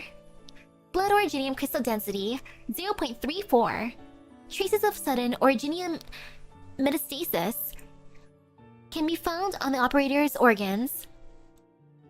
The symptoms of acute neuropathy have gone into remission. There are likely to be further issues with proper care. Speaking of which, why is Miss Tsukinogi so gentle? I'm obviously supposed to be the one taking care of her, but it always seems like it's the other way around. It makes the world seem a bit topsy-turvy. But whatever. It makes me feel pretty happy. Medic Operator Hibiscus. Aw, Tsukinogi seems nice. Archive File 1. Tsukinogi was recommended to Rose Island by a group of catastrophe messengers. According to Province, there is a vast communication network among catastrophe messengers that spans national borders. Through this network, many people are able to pick up the mantle of catastrophe messenger, and it also provides a source of employment for those who are unable to hold steady employment. Tsukinogi is a clear example of the efficiency of this network. Without a hub of communication and information exchange, there's no way that someone in Higashi could connect with Rhodes Island thousands of miles away using a conventional messenger. In any case, she is now with us, acquainting herself with her new environment, building relationships, and dealing with everything related to catastrophes as usual. Archive File 2. Before becoming a catastrophe messenger, Tsukinogi was a shrine maiden at a Shinto shrine. Due to her strong request, we've hidden the name and exact location of the shrine in the file. The only thing we were allowed to record is that the shrine built atop the mountain maintains a stable, cooperative relationship with a Buddhist temple at the base of the mountain. According to our assessment of the situation, the locals seem to recognize the teachings of both the shrine and the temple, suggesting that the two faiths have been intertwined in practice for some time now. Such a thing is virtually unheard of here. Is this a common practice in Higashi? It has come to our attention that Tsukinogi has disclosed information about what happened afterwards to the doctor, but the doctor in turn has not relayed any information to us. This is quite distressing. Archive File 3. Tsukinogi is skilled in dance. When she wears her elegant, long robes, almost everyone is mesmerized by her moves. When she has free time, she often goes to a dance room to relax or teach. Where her moves are gentle and agile, flourishing her hands through the air, her feet barely make any noise. As long as she is willing, she can happily spend an entire afternoon with someone with even no dance experience, making them feel as if the two are dancing in harmony. She is familiar with most dance styles in both Higashi and Yan, and is very experienced with the ceremonial Kagura dances. However, this is the one type of dance she refuses to do. According to HR personnel, her reason for this stems from her belief that Kagura dances are antiqued and dull, and only serve to blaspheme the gods, while also making the dancers unhappy. Given Tsukinogi's usually gentle words and demeanor, her strong beliefs in this matter are all the more convincing and are perhaps related to her unwillingness to become a shrine maiden. Archive File 4. You like the diversity when it comes to the messengers? True. Oh, Angelina. And then there's Mosima. And now Tsukinogi. It's good to have a wide array. Archive File 4.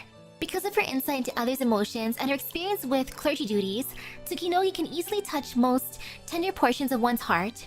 She is certainly not omniscient, but by carefully observing the nuances of words and expressions, she can correctly identify someone's mental state a vast majority of the time. With her mysterious rhetoric, a few simple originium art techniques, and her charming personality, there are many people willing to go out of their way to accommodate her. As a result of almost universal praise and adoration, Tsukinogi naturally was painted with an aura of benevolence, and was able to establish a vast relationship network. Of course, unlike people who network for the sake of money or benefits, Tsukinogi embraced an altruistic and dedicated approach to dealing with others.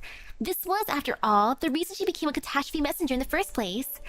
And it's also the reason why her initial probation period was half the duration of most other operators. The operator who compiled Tsukinogi's file was originally distressed about the fact that the doctor had been keeping secrets regarding Tsukinogi's past. But after talking with Tsukinogi, the The operator has since become a firm supporter. By the look of things, she's better than most catastrophe messengers at earning the trust of others. As for this trust, Tsukinogi credits all of it to the doctor. Promotion record. What shrine did Tsukinogi come from anyway? As a person from Higashi, it's too embarrassing that I can't figure it out. A shrine with a Buddhist temple at the foot of the mountain, with a particularly good relationship. There's only one place that... like that. Have you heard of it? Oh shoot, is that the one that's mentioned in your favorite book? Yes, that one. Isn't that actually Taisha? Yeah. Her family name should be a one-character name then. Yeah, I got it. Her family's name is Elafia. Unknown Higashi dialect. I don't even know how I'm supposed to greet her anymore. What does she call you now? Stop laughing, just tell me. Sir. Well, why not just keep things the way they are? Yeah, I should. Why do you think she joined the catastrophe patrol then? She said she was tired of the Kaguya nonsense, but I don't buy that for a second. It must have something to do with the catastrophe then. Maybe she felt like trying to save a few more cities was more worthwhile than dancing in a shrine? Have a little more respect, will you? Whoa, calm down. She doesn't even care, but I care. Fine, respect. To be honest, she probably was Higashi's best catastrophe messenger. Judging from the files she's provided, her successful early warning ratio is twice as high as ours here. As a catastrophe messenger, the most important thing besides being able to warn someone about an impending catastrophe is having that person believe you. Even if our messengers report the matter, city officials often do not comply. But not the case with her. After all, she is the daughter of Taisha. Have you checked the approximate location of the catastrophe that resulted in her contracting neuropathy? It's not far from her hometown, and Taisha would have been within its affected zone. It happened during a big festival, and there were people everywhere. In the end, it's excusable that they couldn't evacuate the entire region. After all, in order to prevent disaster, it's not just enough to persuade the believers to leave. Everyone near the entire site had to be persuaded to evacuate it. And she almost pulled it off, except for one little bit. She managed to evacuate cities, small and large alike, but in the end, it was her own family that would not listen to her? Of course. After all, the public can heed the words of a Kaguya dancing heiress to the shrine, but at the same time... yeah. Man proposes, God disposes, huh? Excerpt from a recording of a conversation between two HR personnel. It's always family that are the haters. An ordinary sunset. There was a sunset like that the day I left Higashi.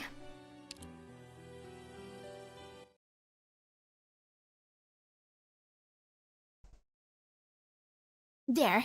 My room's right there. Faster, for heaven's sake. Vroom.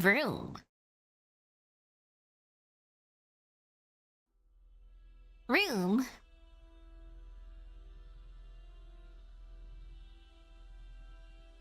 The catastrophe is near, sir. Please make haste. Don't rush me. I know where my art supplies are. We can go as soon as I grab them. They're right under the shelf. They're gone. They're right there. Where'd they go? How much of a hurry were they in? They knocked my things over.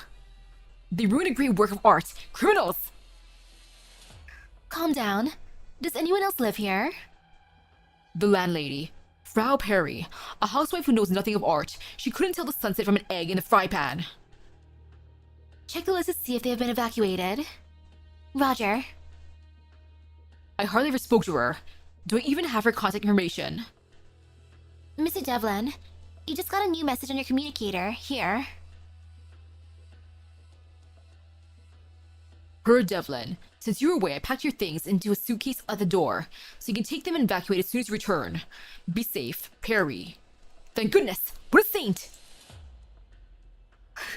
First being like, she don't know art. It's like, well, I guess she does know art. Is that everything then? I'll place them in the truck. Yes, let's go. Thank goodness, I can paint on the way. Let's go. Roger.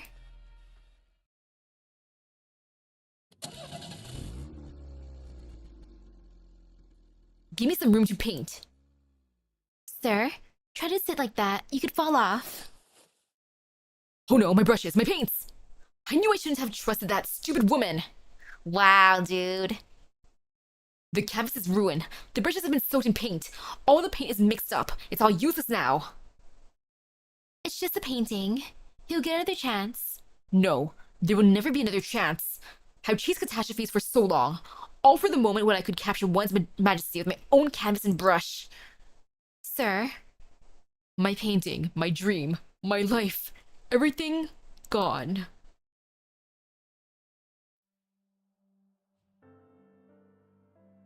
this guy. Leave me alone! Don't you hear me? Or didn't you hear me? I said to leave me alone!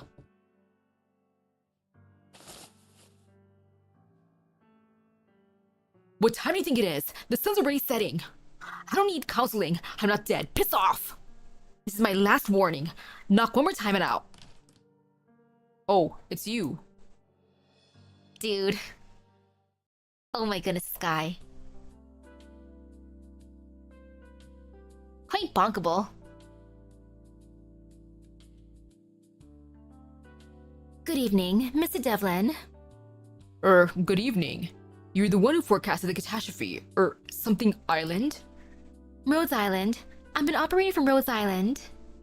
Oh, that's it? I introduced myself when we first met. Don't tell me you forgot my name after we spent this entire trip together. Of course not. You're... Dude. Tsukinogi. What kind of hurdles would they encounter when they're messengers of Taos too? Well, blight. So much blight. I'm glad I made an impression on you after all.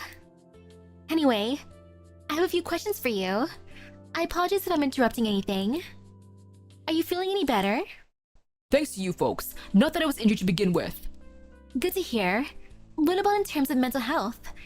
Anything we can help you with? Well, my painting's done for. Couldn't get any worse on that end. I see. Are you having any difficulties living at the accommodation site? You seem to decline all visitors. Difficulties. If I had to say, it would be great if my friendly neighbors stopped bothering me. I'm not registering for anything. I'm not interested in any post-catastrophe mutual aid group. I don't want to see anybody's long faces, and I especially don't want to be made to answer pointless questions at my own door. I see. Is it all then? I'm not here to make you uncomfortable. If you want me to stop, just say so. Don't you catastrophe messengers leave as soon as the catastrophe's over? Why are you still here? Have you ever met any others? No. Only read about them in books. There are many kinds of catastrophe messengers. Some take an interest in things other than their jobs. Others simply quit. As for me, I have my reason for staying. For example, I've taken an interest in your situation. Spare me. There are plenty of others who prefer your attention. I hear crying outside every night. That was simply one of many reasons. Maybe it's the scenery that keeps me here. There are plenty of sights worth seeing. For example, a hill with beautiful sunsets. Perhaps it might interest a disciple of the great Lithuanian landscape artist, Leon. A prodigy who devoted his life to the pursuit of light and shadow. You looked into my background? What art lover wouldn't know a thing or two about the greats? The landscape that you left behind before you left Lithuanian. The refined touches capturing the moments when the sunset fades away. It was most impressive. Rubbish. It couldn't compare to the beauty of a catastrophe. Nothing could. Painting aside, seeing beautiful sights can still help soothe one's mind if you're interested. I'm not. I won't be going. I appreciate that you and your colleagues helped me escape the catastrophe, but that doesn't change the fact that my painting was ruined. If you were just a little quicker, a little more decisive in driving away those rioters. Wow, he's gonna blame them? Maybe I could have made it back and saved my supplies before Frau Perry packed them for me. So I don't need your concern. Do whatever you want, just don't bother me. I sincerely hope that this is the last time I see you, Miss Tsukinogi. Regardless, it was a pleasure to meet you, Mr. Devlin. Incidentally, I do have a little gift for you before I leave. This isn't part of the job, just a token from one art lover to another. I hope you can accept it. I'll leave it here then. I wish you a good evening.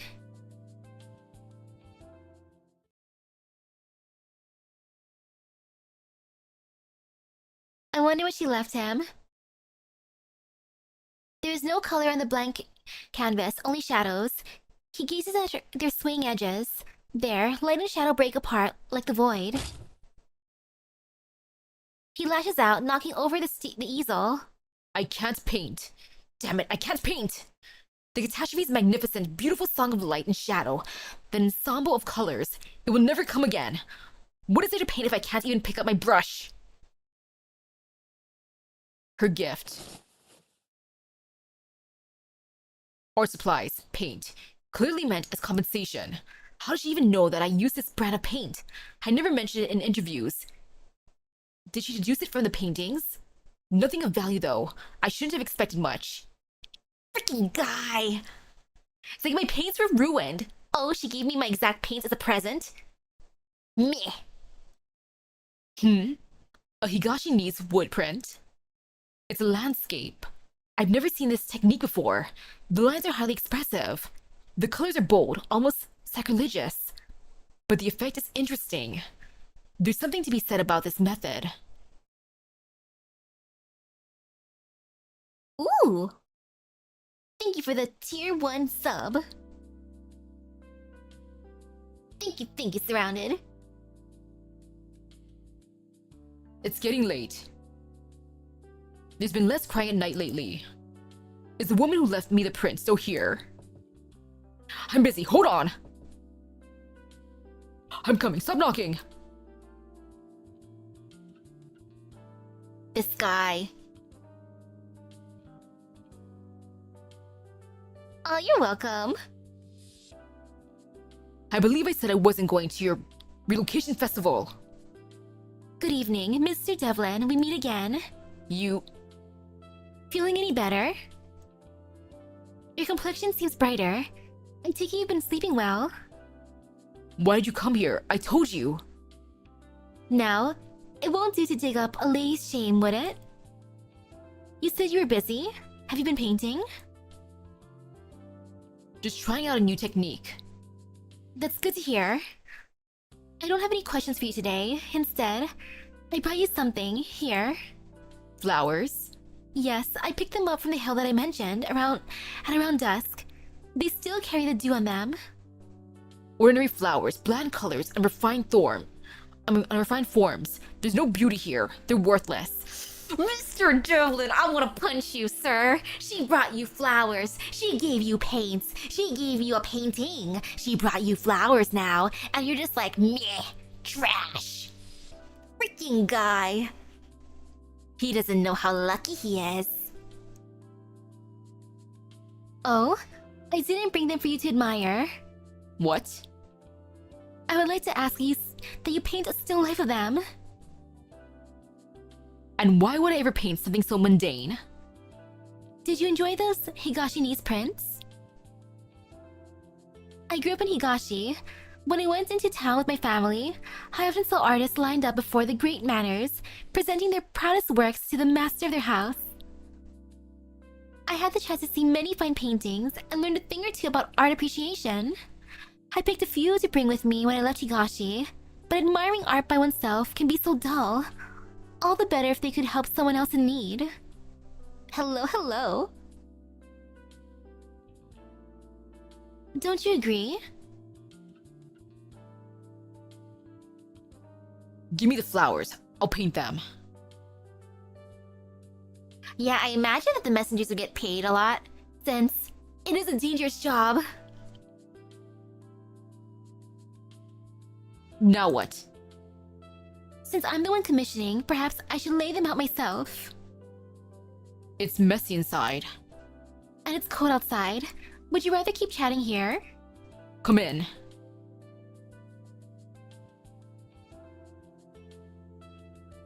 Sheesh.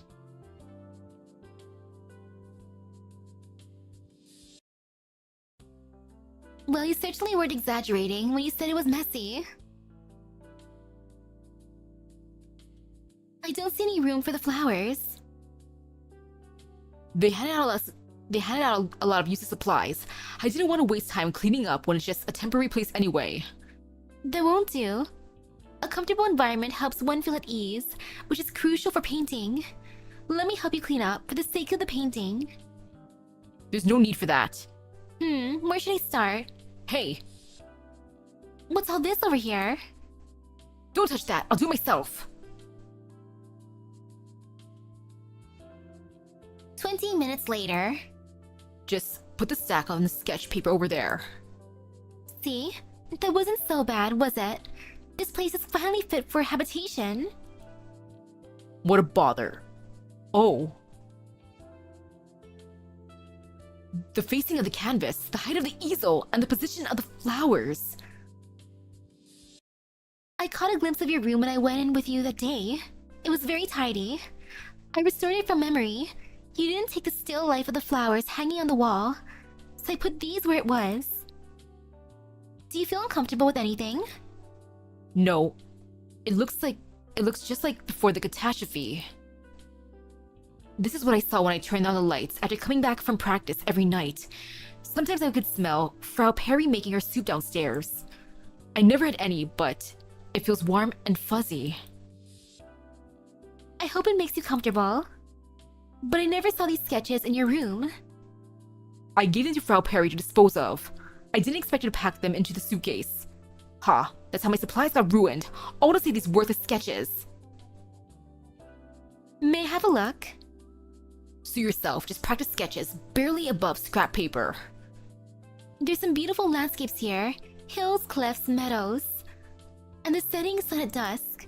Frau Perry probably thought the same as you. Oh, how nice, so she ruined everything. Freaking Devlin! Oh my goodness, I still want to smack him. Just a little smack, please.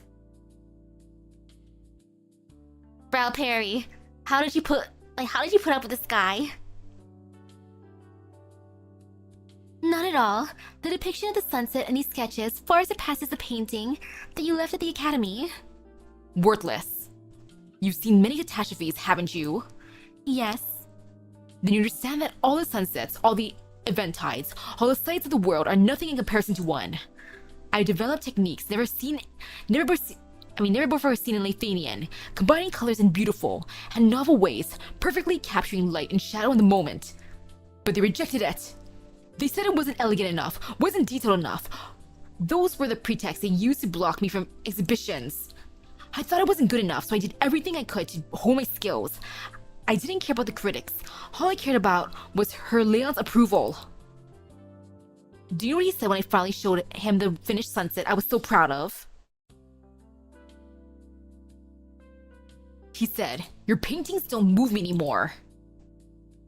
Later understood that it wasn't a matter of technique. I just wasn't meant to make this sort of painting. When I saw the prints you gave me yesterday, for a moment, I traveled back in time to when I would fervently try out any new technique. But I came to my senses the moment I put brush to canvas.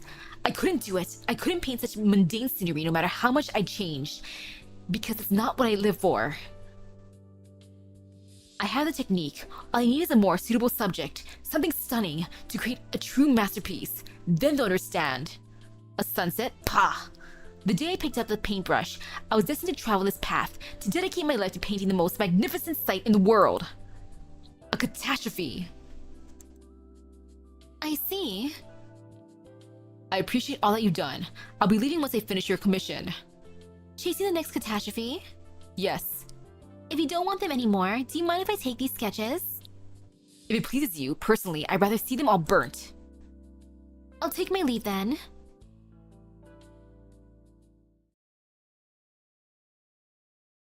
She's so nice. What's that commotion outside? That scent, it's familiar. Frau Perry soup!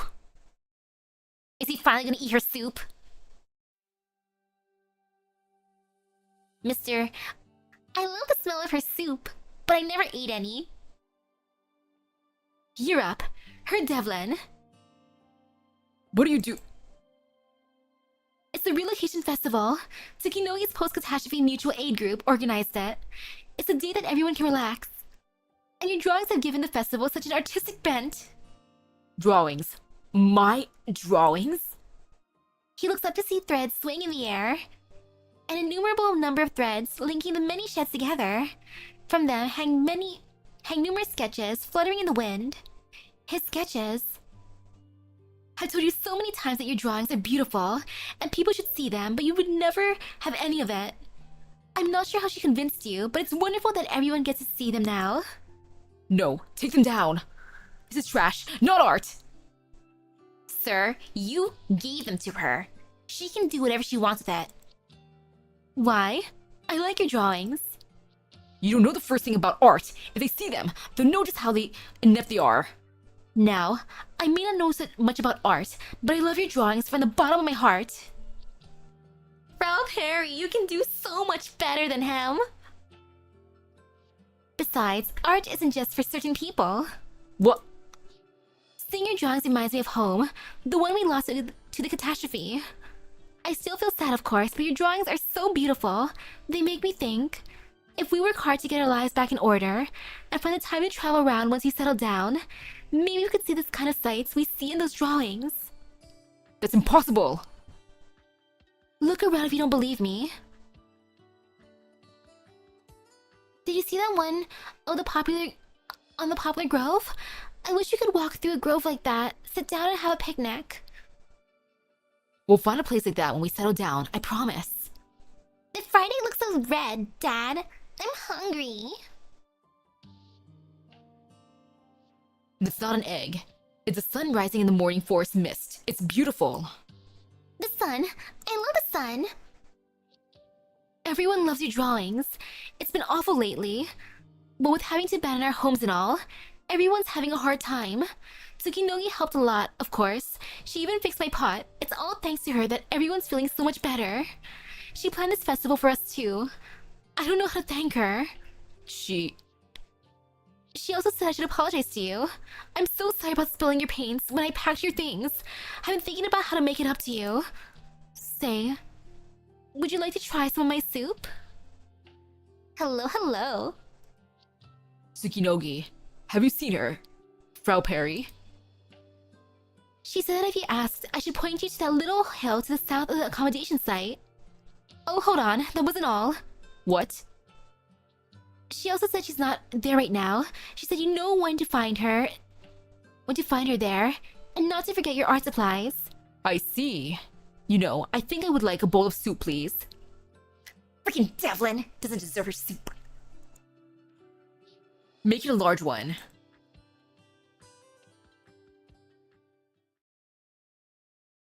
I still want to bonk him.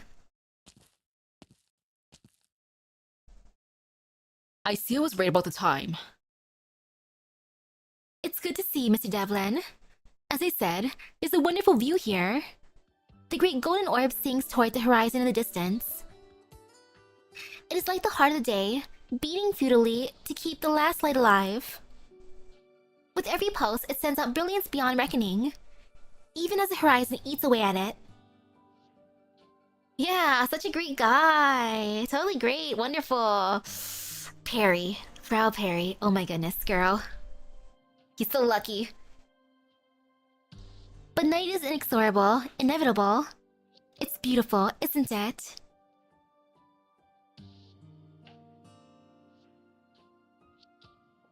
There was a sunset like that, the day I left Higashi. I want that luck. Meanwhile, Devlin has all that much better luck. Why? Why did you do it? Well, why did you destroy those sketches yourself? I'm not in the habit of doing so. Hello? Sit down, Mr. Devlin. Let me tell you a story. Once upon a time, there's a little girl who lived in a shrine high in the mountains. Born to an old and respected family, she was destined at birth to shoulder the clan's future. From a young age, she learned various rituals and dances, and met many important people. She hated all that, hated all those frivolous, superficial, and practical things.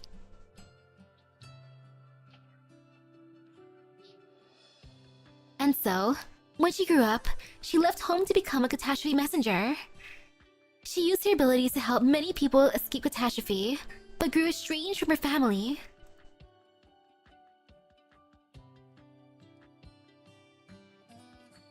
One day, a catastrophe struck near where she'd grown up.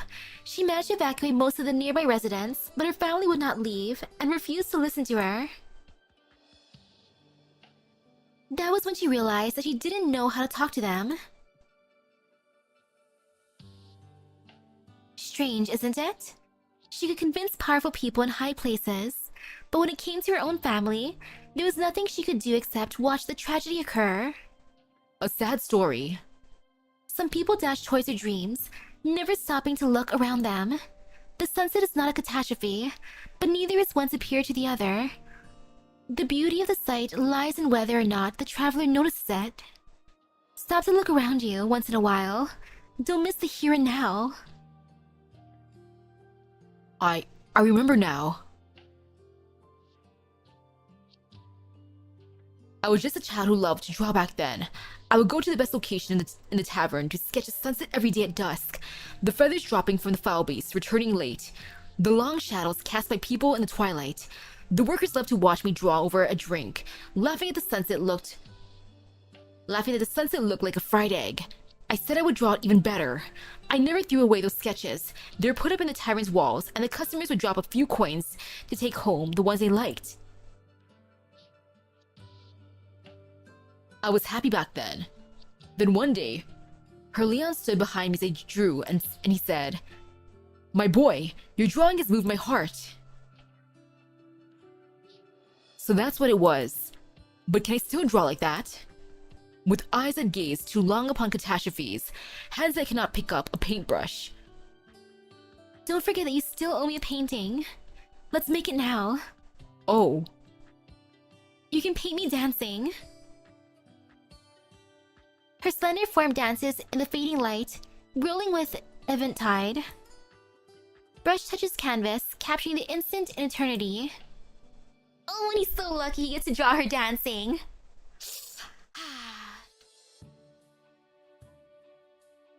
Spectacular job, Tsukinogi. The group just sent a new record for post-evacuation satisfaction levels, and the results of the psychological assessments are extremely positive. This will make subsequent relocation much easier. Hopefully, they'll adjust well to life in the nomadic cities. Good to hear. Is this why you always stay behind afterward, till people escape the shadow of catastrophe and set their sights on their new lives? Of course, life goes on. Even after the danger has passed, it's important to move on with the right mindset. I heard you even helped a painter finish a new work. He's earned the praise of Leon, the famous Lithuanian artist. It's stunned the Lithuanian art scene because Master Leon hasn't reviewed a work of art in over a decade. Word has it that the painter already has several solo exhibitions lined up. And look at how he's thriving in life now. Oh, thanks to Tsukinogi. He was always a talented artist. Don't play dumb. What new little girl story did you come up with this time? Have a guess. You're asking the impossible. All I know for sure is that you made it sound real. I have to wonder though, what made you choose to stay behind after a catastrophe for the first time? I just hate sadness, that's all. Anyway, time's a-wasting. There's a mission waiting for us. Don't worry, you'll have plenty to do.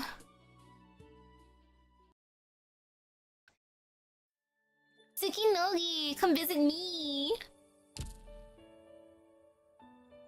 Gosh darn it.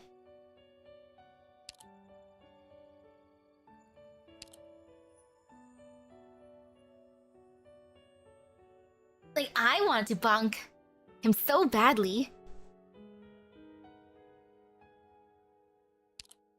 Now for the Miroya Bime.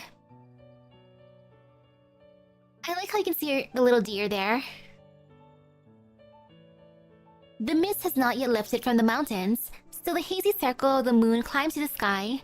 The moonlight is a pale and indistinct gray in the color of the fog, like a fine veil tangled about sparse branches, drawing this now disturbed night into its cover. An insect flies along with a chirp and a skitter, skirting around and around the stone lantern's light, soon seeming to tire as it lights upon a smooth rock. The rock suddenly wrinkles, after which a hand swats at it, driving the lost insect away. Oh, when is this fog going to lift? A monk sits by the stone lantern, forcing his all-too-weary face into a bitter smile. One must see that he ascended to pick wild fruits and bamboo shoots while it was light out, but a great mist descended out of nowhere and left him wandering lost for a spell. Within the dense fog, he saw a vague glimmer of light, and thinking of a sign of habitation in the foothills, he followed after it, only to find it was but its rough and moss-covered lantern. Before he realized, the fog grew thicker. Forget the way down. Now he couldn't even tell where a single step forward would land his foot. The monk could only sit and rest here for a while, accompanying the lantern until nightfall. All of a sudden, he hears a clear peal of a bell. The monk rubs at his drowsy eyes. And what should he see but another faint light in the fog? Not like the one before, for this one floats straight towards him. The sounds of unhurried, sure-footed steps draw near, and thereupon strands of faint blue and mottled white streamers brush by the lantern's brim. By the moonlight's glow and the lantern's faint shine, the monk sees, finally, the face of his visitor. You're from the shrine in the summit. Spring is well on its way in the mounts. Haze settles most easily around this time. It seems you do not know this mountain. You must be new from the monastery at the foot. After such a greeting, the monk is unsure how to respond for a spell. Worry not. Though I serve the gods at the summit, I would hardly stay at the shrine in my day-to-day. Offering aid to those who have fallen on the mountain, and guiding the way for those lost in the mists, are closer to how I interpret such sacred servitude. As for why you came and why your plight should be here, I will not pursue the question. The monk is still skeptical, but the visitor raises her staff. Its streamers encompassing points of light and mist, and then after another ring of the bell, the mist scatters some. The narrow way gradually grows clear within the forest, and lifting his head to look, he faintly makes out the Hanesu that stands sentinel on the path to the summit. Let us go. It is still far to the monastery at the foot. Rest the night at the summit, and once day breaks and the mist dispels, I will send you back down. This guy got lucky too. Tsukinogi, you're too nice.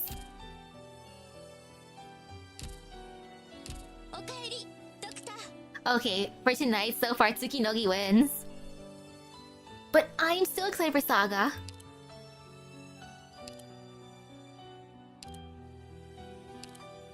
I like Saga after all. I have hope for her. Basic info. Codename Saga. Gender female. Combat experience 2 years. Place of birth Higashi. Date of birth December 31st. Race peril. Height 164 centimeters. Infection status. Medical tests have confirmed that no infection is present. Okay, second operator record. Physical exam, physical strength standard, mobility standard, physical resilience standard, tactical acumen standard, combat skill excellent, originating Mars simulation standard. Profile, a wandering monk from Higashi, some holes in her background, originally entered a Rhodes Island office by mistake. Once inquiries showed that she was interested in employment, she passed the exams and joined the company. Seems to have previously made links with Rhodes Island operator Lava. Makes ample use of the naginata she carries with vigorous skill, and is active as a vanguard operator on the front lines. Clinical analysis. Imaging tests reveal clear normal outlines of the internal organs, and no abnormal shadows have been detected. Originium granules have not been detected in the circulatory system, and there is no sign of infection. At this time, the operator is believed to be uninfected.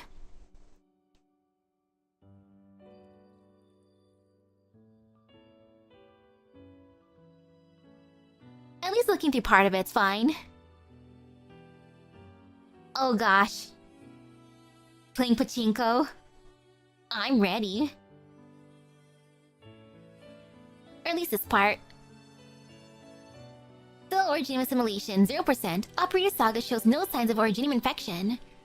Blood Originium crystal density 0.12. Operator Saga rarely comes into contact with Originium. Furthermore, her lifestyle and work-rest balance are very healthy.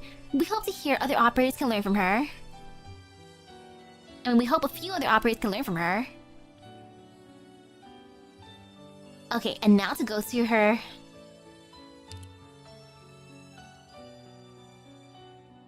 Wait a second.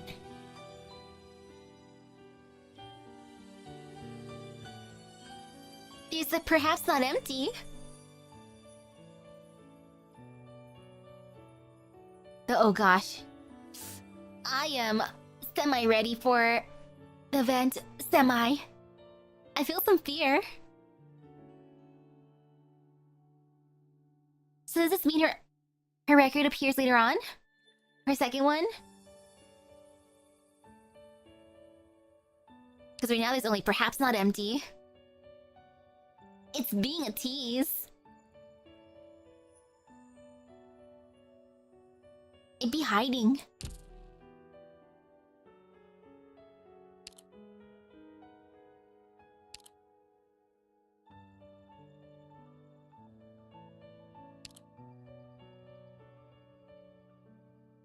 At least you're staring at the stuff. Like, oh, the fanciness. Okay.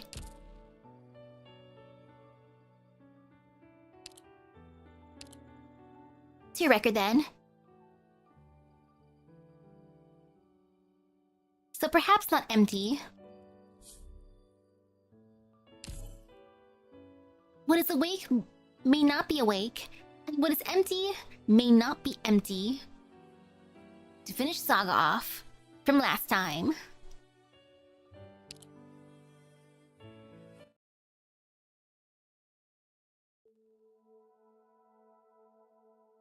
Meanwhile, Saga, the wandering monk from Higashi, sets out from Baizao, traveling leisurely to the southwest. After traveling over 100 li, she looks back and can no longer see the Yanese capital, neither its silhouette nor the ruts from its traffic. As dusk falls, she suddenly sees houses, partly obscured, to the south. As she gets closer, she sees an abandoned village. The houses are collapsed, weeds and trees are growing unchecked, wells and channels are clogged, and thick moss carpets the doorways.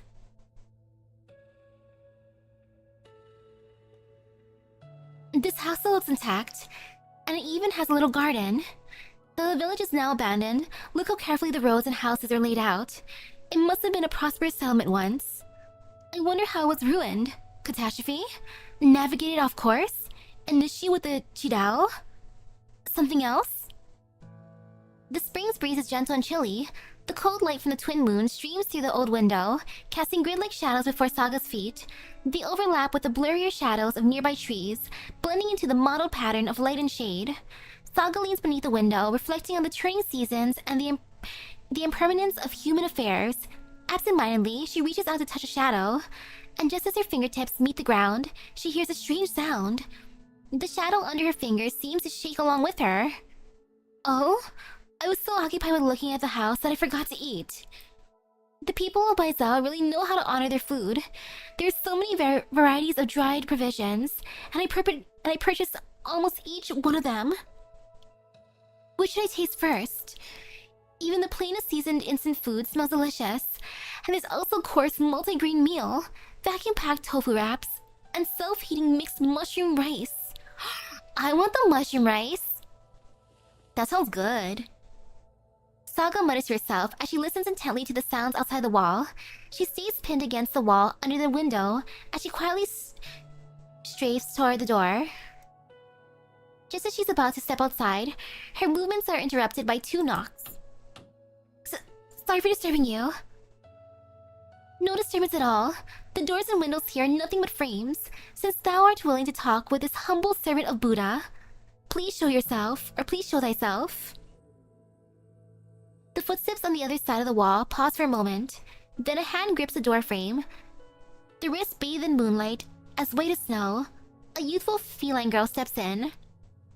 Her skirt rustling softly, she is almond-eyed with jet black hair, with a faint hint of shyness on her face. Saga's nostrils flare slightly. A faint fragrance of pea blossoms. Strange, she hadn't noticed any pea vines in this abandoned garden. She smells good. Have you come here from Baizao? Well guessed. I'm of Higashi, but I wandered to Yan long ago and left Baizao just a few days past. Art thou the master of this place? Huh? You can tell at a glance that it's been abandoned for a while. How could I possibly live here? I had the same thought.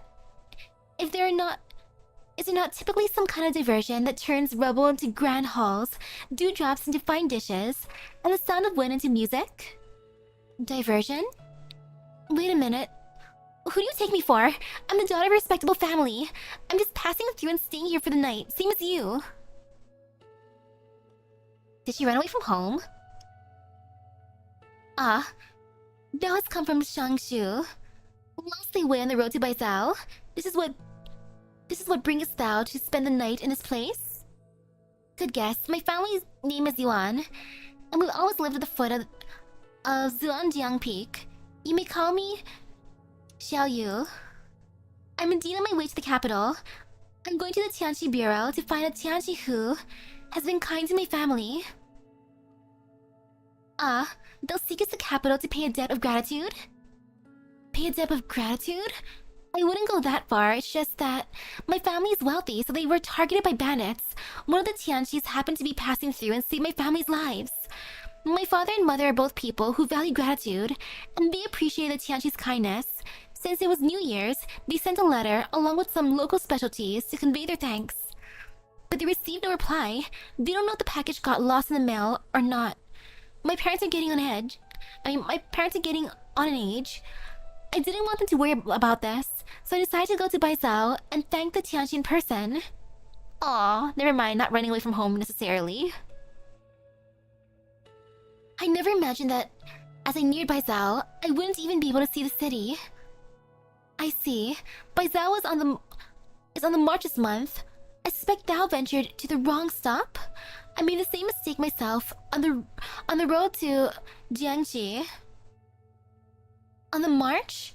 I know I should not ask this since you left Baizao, but it's the first time I've ever left my home, and finding Baizao on my own has been such a difficult task. If it wouldn't delay your journey, sister, would you take me to Baizao so I might seek an audience at the Tianqi Bureau? As long as I can get there, I shall empty my purse to you in thanks. Xiaoyu truly is a Shangshu gentlewoman. She speaks in such proper, formal tones. It is most fortunate that I am already so accustomed to Yan, or I might struggle to understand her. This would not delay me. I am but a wandering monk with no fixed itinerary. I left Baizao but a few days ago. It will require very little effort to turn around and catch the city. Let me escort you to the capital. No need for compensation. How could I possibly accept that, dear sister? Ever since I was little, my parents taught me that every kindness deserves a thanks.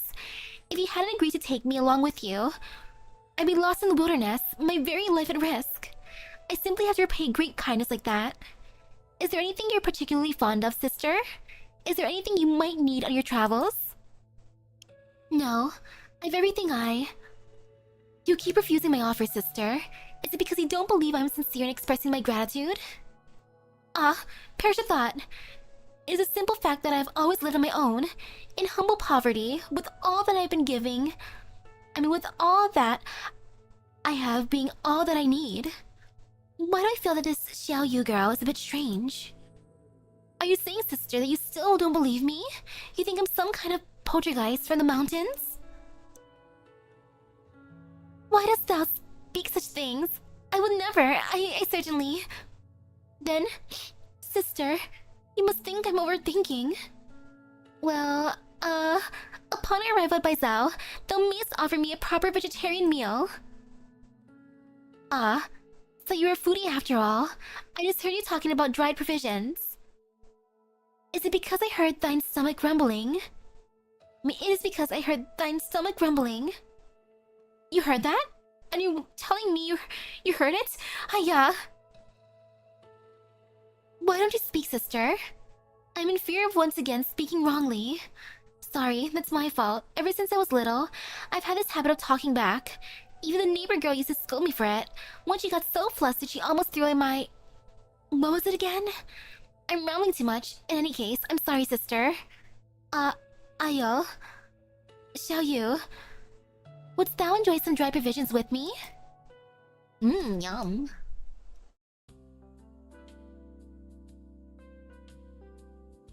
A few days later... Sister, my feet ache. No matter, noon is almost upon us. Let us stop and rest for a spell. I wonder if I'll be allowed to visit the Tianchi bureaus when I get to Baizhou. With a proper reason to request an audience, thou needst only follow the rules and register. To my understanding, the Tianchi seemed a kind, upsetting woman. She would not turn away a caller.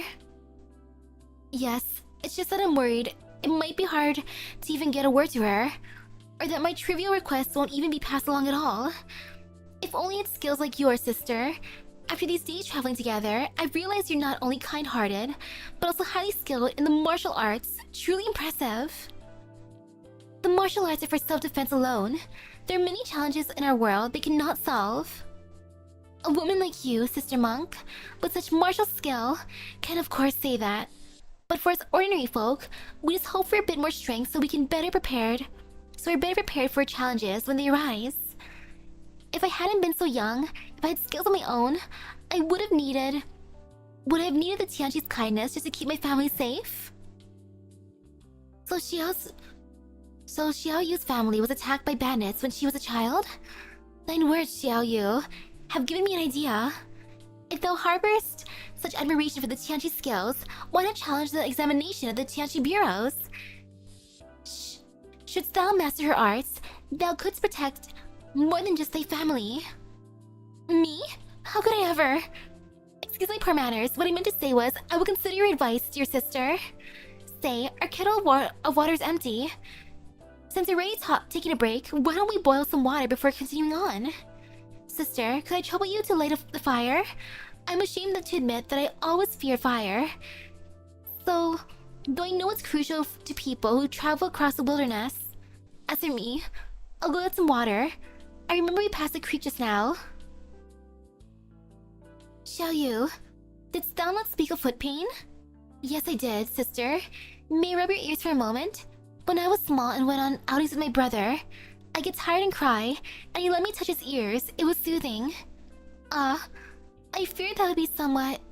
I was just teasing, sister. Very good then, I'm going now. I want to touch the ears. There are dandelions by the creek here. I think I'll pick some. We've got the fire going. There's no point in just boiling water. There's some more on the other side of the creek. The stream narrows down here. And there's a stone I can step on. Please don't trip. Huh? Why is it still moving? It's a turtle, isn't it? Oh, not a turtle. What? It's a giant gloom pincer. Well, sister, help me, save me. Don't panic. Wait, you are... Never mind, first I need to... my feet! It's pinching your feet.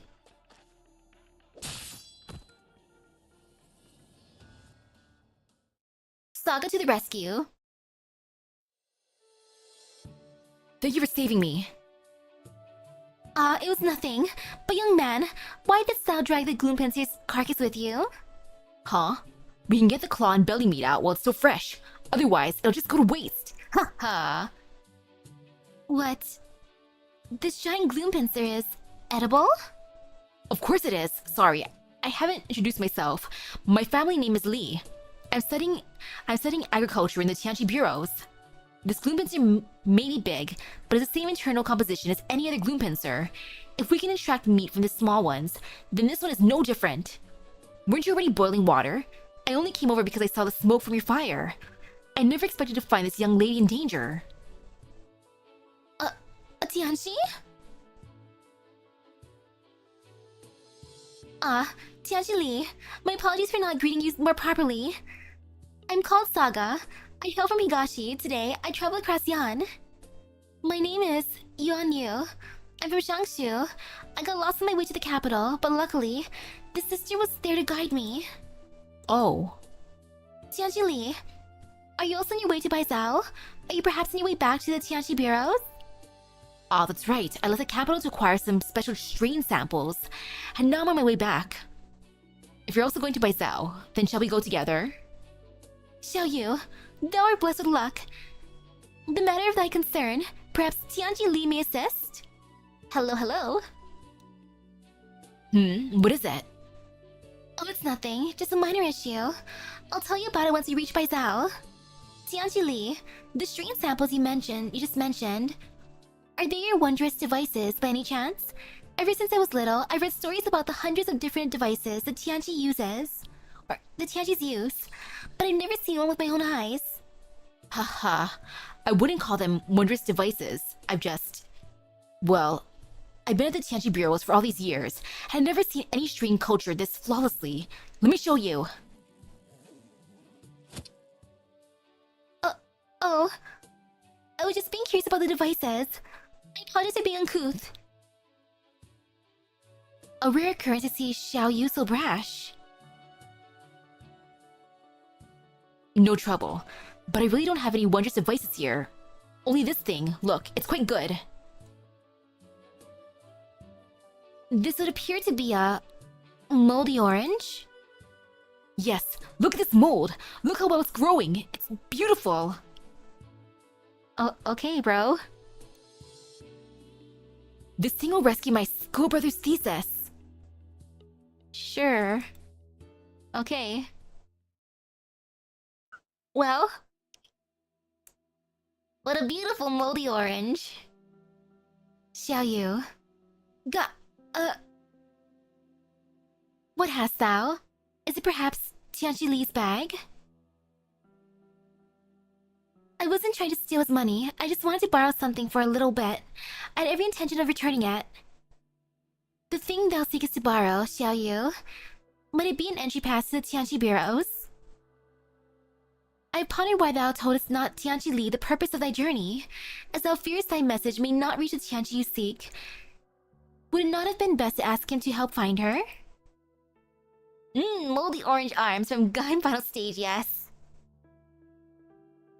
Yeah, mold can be useful in making some medicines like penicillin, but still. Xiaoyu, I believe that Go has been and remains gaining access to the Tianji bureaus, to go as far as to steal the Tianji Li's luggage. Dare I ask thy true intentions on the Tianjis? The Tianji thou seekest, what in fact is thy true relation to her?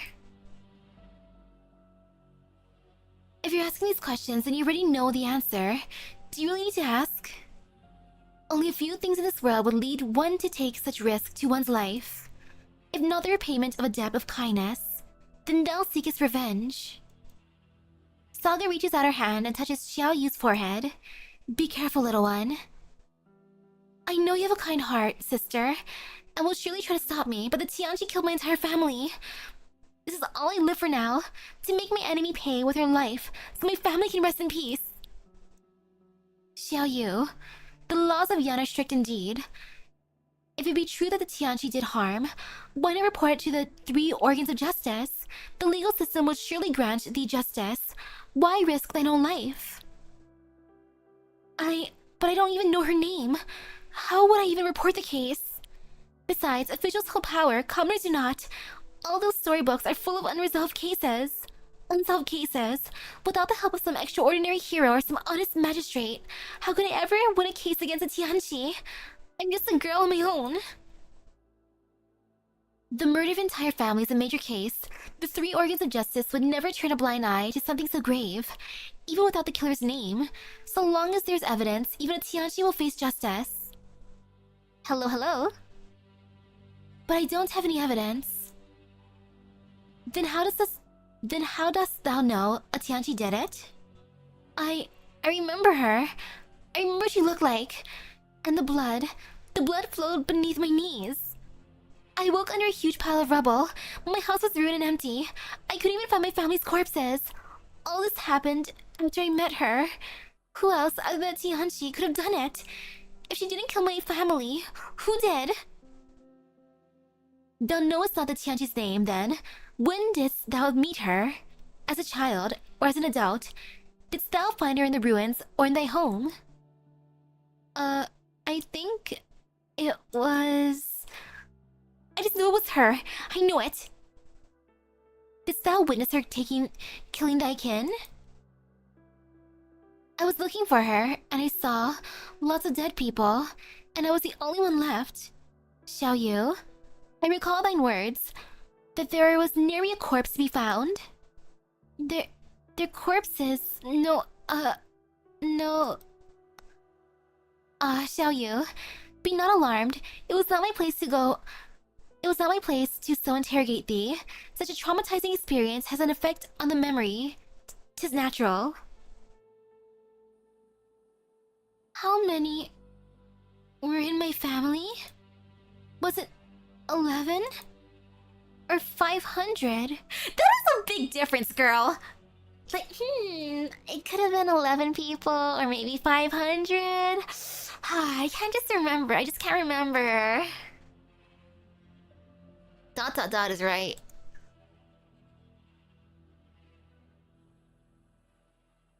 Xiao Yu, have you remembered anything? Thou have been quiet for quite some time. Pardon my forwardness, but wouldst thou tell me of thine origins? So you still suspect that I'm a poltergeist? My family name is Yuan. I live at the foot of Suanjiang Peak with my mother, my father, my brother's family, and an elder sister. The banana plant by the window. I remember how many leaves it had. I remember it all. I know exactly where it came from. How could I? But those bloody wastelands, what are... Sister, pinch me, touch me. I'm warm. My heart's still beating. I know hunger. I know thirst. I can't possibly be one of those monsters in the storybooks, right? I've had many strange encounters over the years, but never once have I seen any wandering souls or ghosts like those of Strange Tales. It seems there are no ghosts on this great land.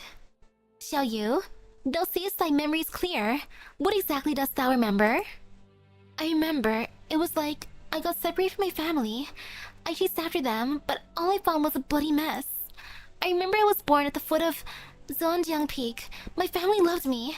Ever since I was small, I'd had nary a care nor worry.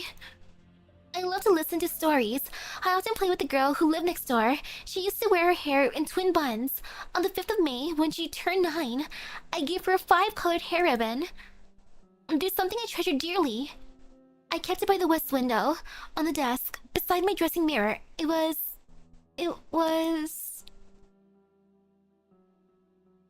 A pea. What?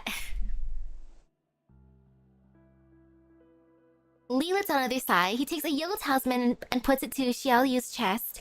The delicate strokes on the paper light up immediately with a faint glow. What are you doing? The talisman works. This proves that you're a product of the Tianchi bureaus. You are a pea soldier. Eh?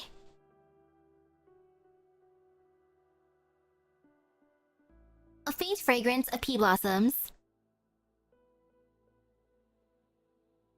At the foot of Zhuangjiang Peak. I've had this habit of talking back. Even the neighbor girl used to scold me for it. Once she got so flustered, she almost threw away my... What was it again? I'm ashamed to admit that I always fear fire. Yeah, she a geist.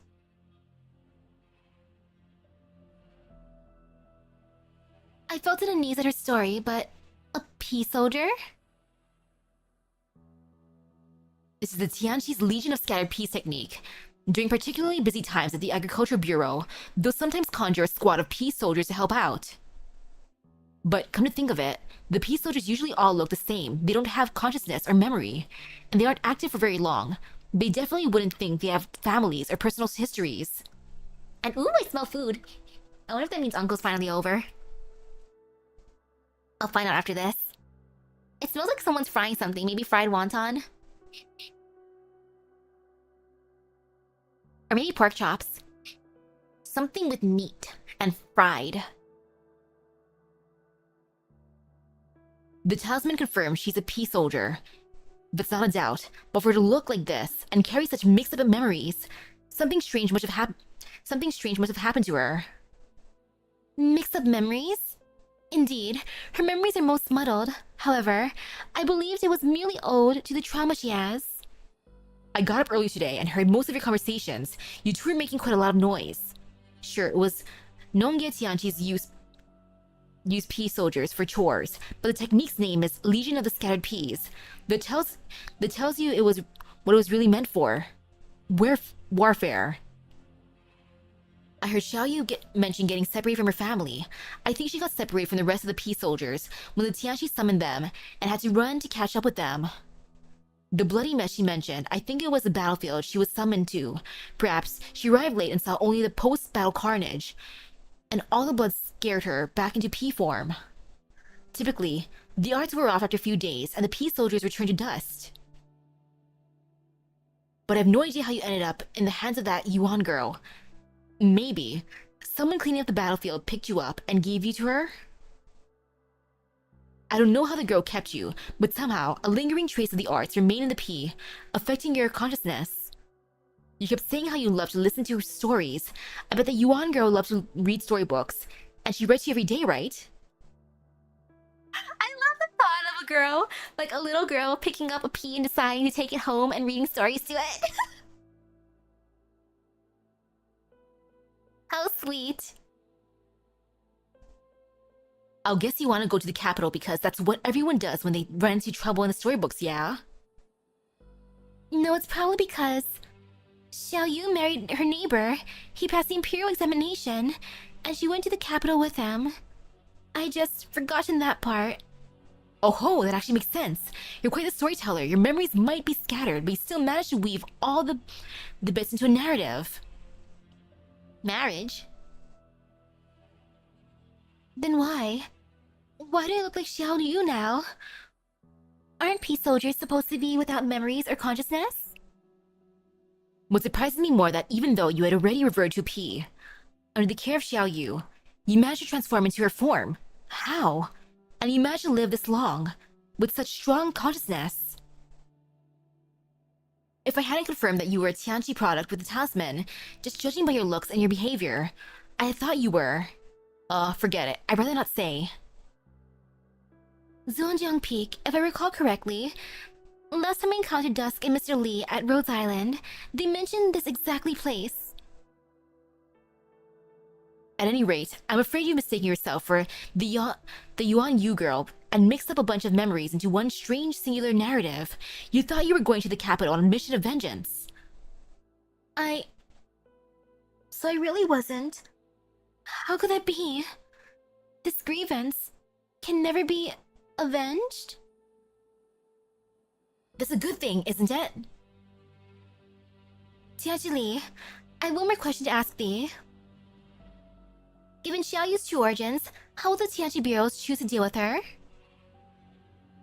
I know what you mean to say, Saga, but she's a product of the Tianchis, and a unique one at that.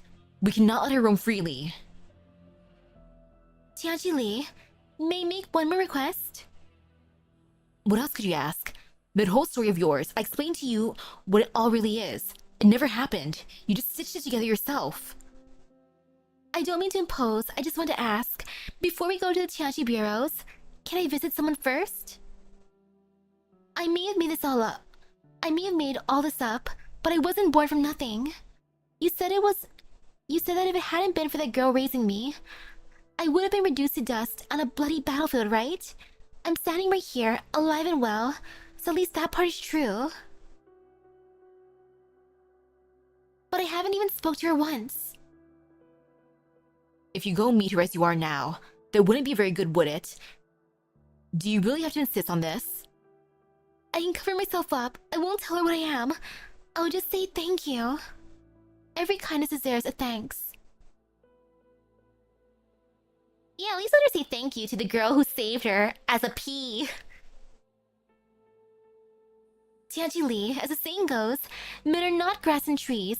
How can they be without a heart? This is Xiao Yu's only wish. Can we indeed be more heartless than the very plants on the field?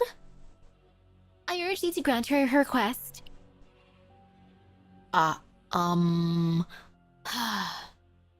It's simple enough. At least that's what I think. Oh! Here lies Yuan Yu, a beloved mother. It's been so long ago. I didn't know. No wonder the whole estate was in ruins when I woke up. I thought at least one of my memories wasn't fabricated. But I was wrong. Xiao Yu. Dossier, sister. I can't repay anyone's kindness. Ah. As soon as she finishes speaking, a faint light appears. It's not too bright, but Saga closes her eyes. When she opens them, all she sees is a pea in her palm. Its surface is hard as a jade. Aww. Tianji Li, I have another question. Did we truly meet by chance? Did Tianji apprentices always carry such talismans? It's a product of the Tianji Bureau. How could I not know of it being so close to the capital here? The two of you met here by chance, so I thought maybe I should let you finish your journey. And then when you part ways, I'll sneak in and take her back to the bureaus. No news of the girl, Yuan Yu for some time? Actually, no. I just knew that this peace soldier could never fulfill her wish. It's been 100 years since the last time there was a war in Xiangshu, and the Tianjis marched on the battlefield. Dang, it's been that long. Peace soldiers have neither consciousness nor memories, yet this one became self-aware.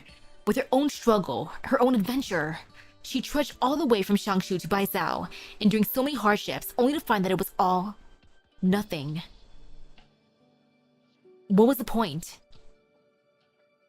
Someone once told me that when we look at paintings, we think we are real people looking at unreal people. But who is it to say that we are not the ones in the painting, our lives being drawn by some unseen hand? There are many days when I think of those words, including this one. They'll say that Xiao Yu traveled so far and suffered so much, only to discover it was all nothing. And yet, I think, it was not necessarily nothing. However you want to put it, it doesn't change the ending. What can you do to change it? Xiao Yu gave herself a story, and for that story, she journeyed 1,000 li. As this humble servant of Buddha accompanied her part of the way, I shall record the story. Aww. That one was bittersweet. That was the most bittersweet one. Perhaps not empty. Dang. Overall, I like that one the most when it comes to the operator records. Yeah, Saga wins when it comes to the records. But getting to know the characters. Motoi Maru is cool. Hirata. Surprisingly terrifying when she wants to be. The ultimate gamer. Tsuki Nogi. She is so sweet! But the guy she helped, ooh, I still wanna smack him. But oh, Saga. Saga. I'm glad that she was able to go on a nice journey. It must be close enough to where Brother Yi resides. But dang. I'm glad that she went along with it. Poor Xiao Yu. So sad. So bittersweet. Dang. And then tomorrow will be the final prep stream. And then potentially starting the event, depending on if I go out for dinner or not. I won't know until tomorrow since family's friends staying over. My gosh darn it. But yeah, Saga wins. I like her record the most. Saga's one was so bittersweet. The pea soldier. Did not expect that. Like, aww. It's nice to read that after the Garden of... like, grotesqueries. Like, that's perfect. Like, I feel like we should probably see her at this point. She's been wandering about a lot. So please, more Saga. I would appreciate that. I like that. That was nice. Oh yeah, and I'll also wait till tomorrow to summon. I'm debating if I want to buy some tickets ahead of time. Or I mean, around them ahead of time, but I'm just gonna believe in my current luck and then hope for the best. Worst case, I'll dip into the wallet. But that's for future me to worry about. Kurimi's gonna go see what's being cooked and see if Uncle's over because I smell food. So with that being said, thank you everyone for stopping by the stream. I hope everyone has a great rest of the day at the Gacha Lock. I'll see you guys later. Bye bye. Woohoo! It smells good. Fried food. I want fried fins. And shell shrimp. I wish. I really wish. Oh well.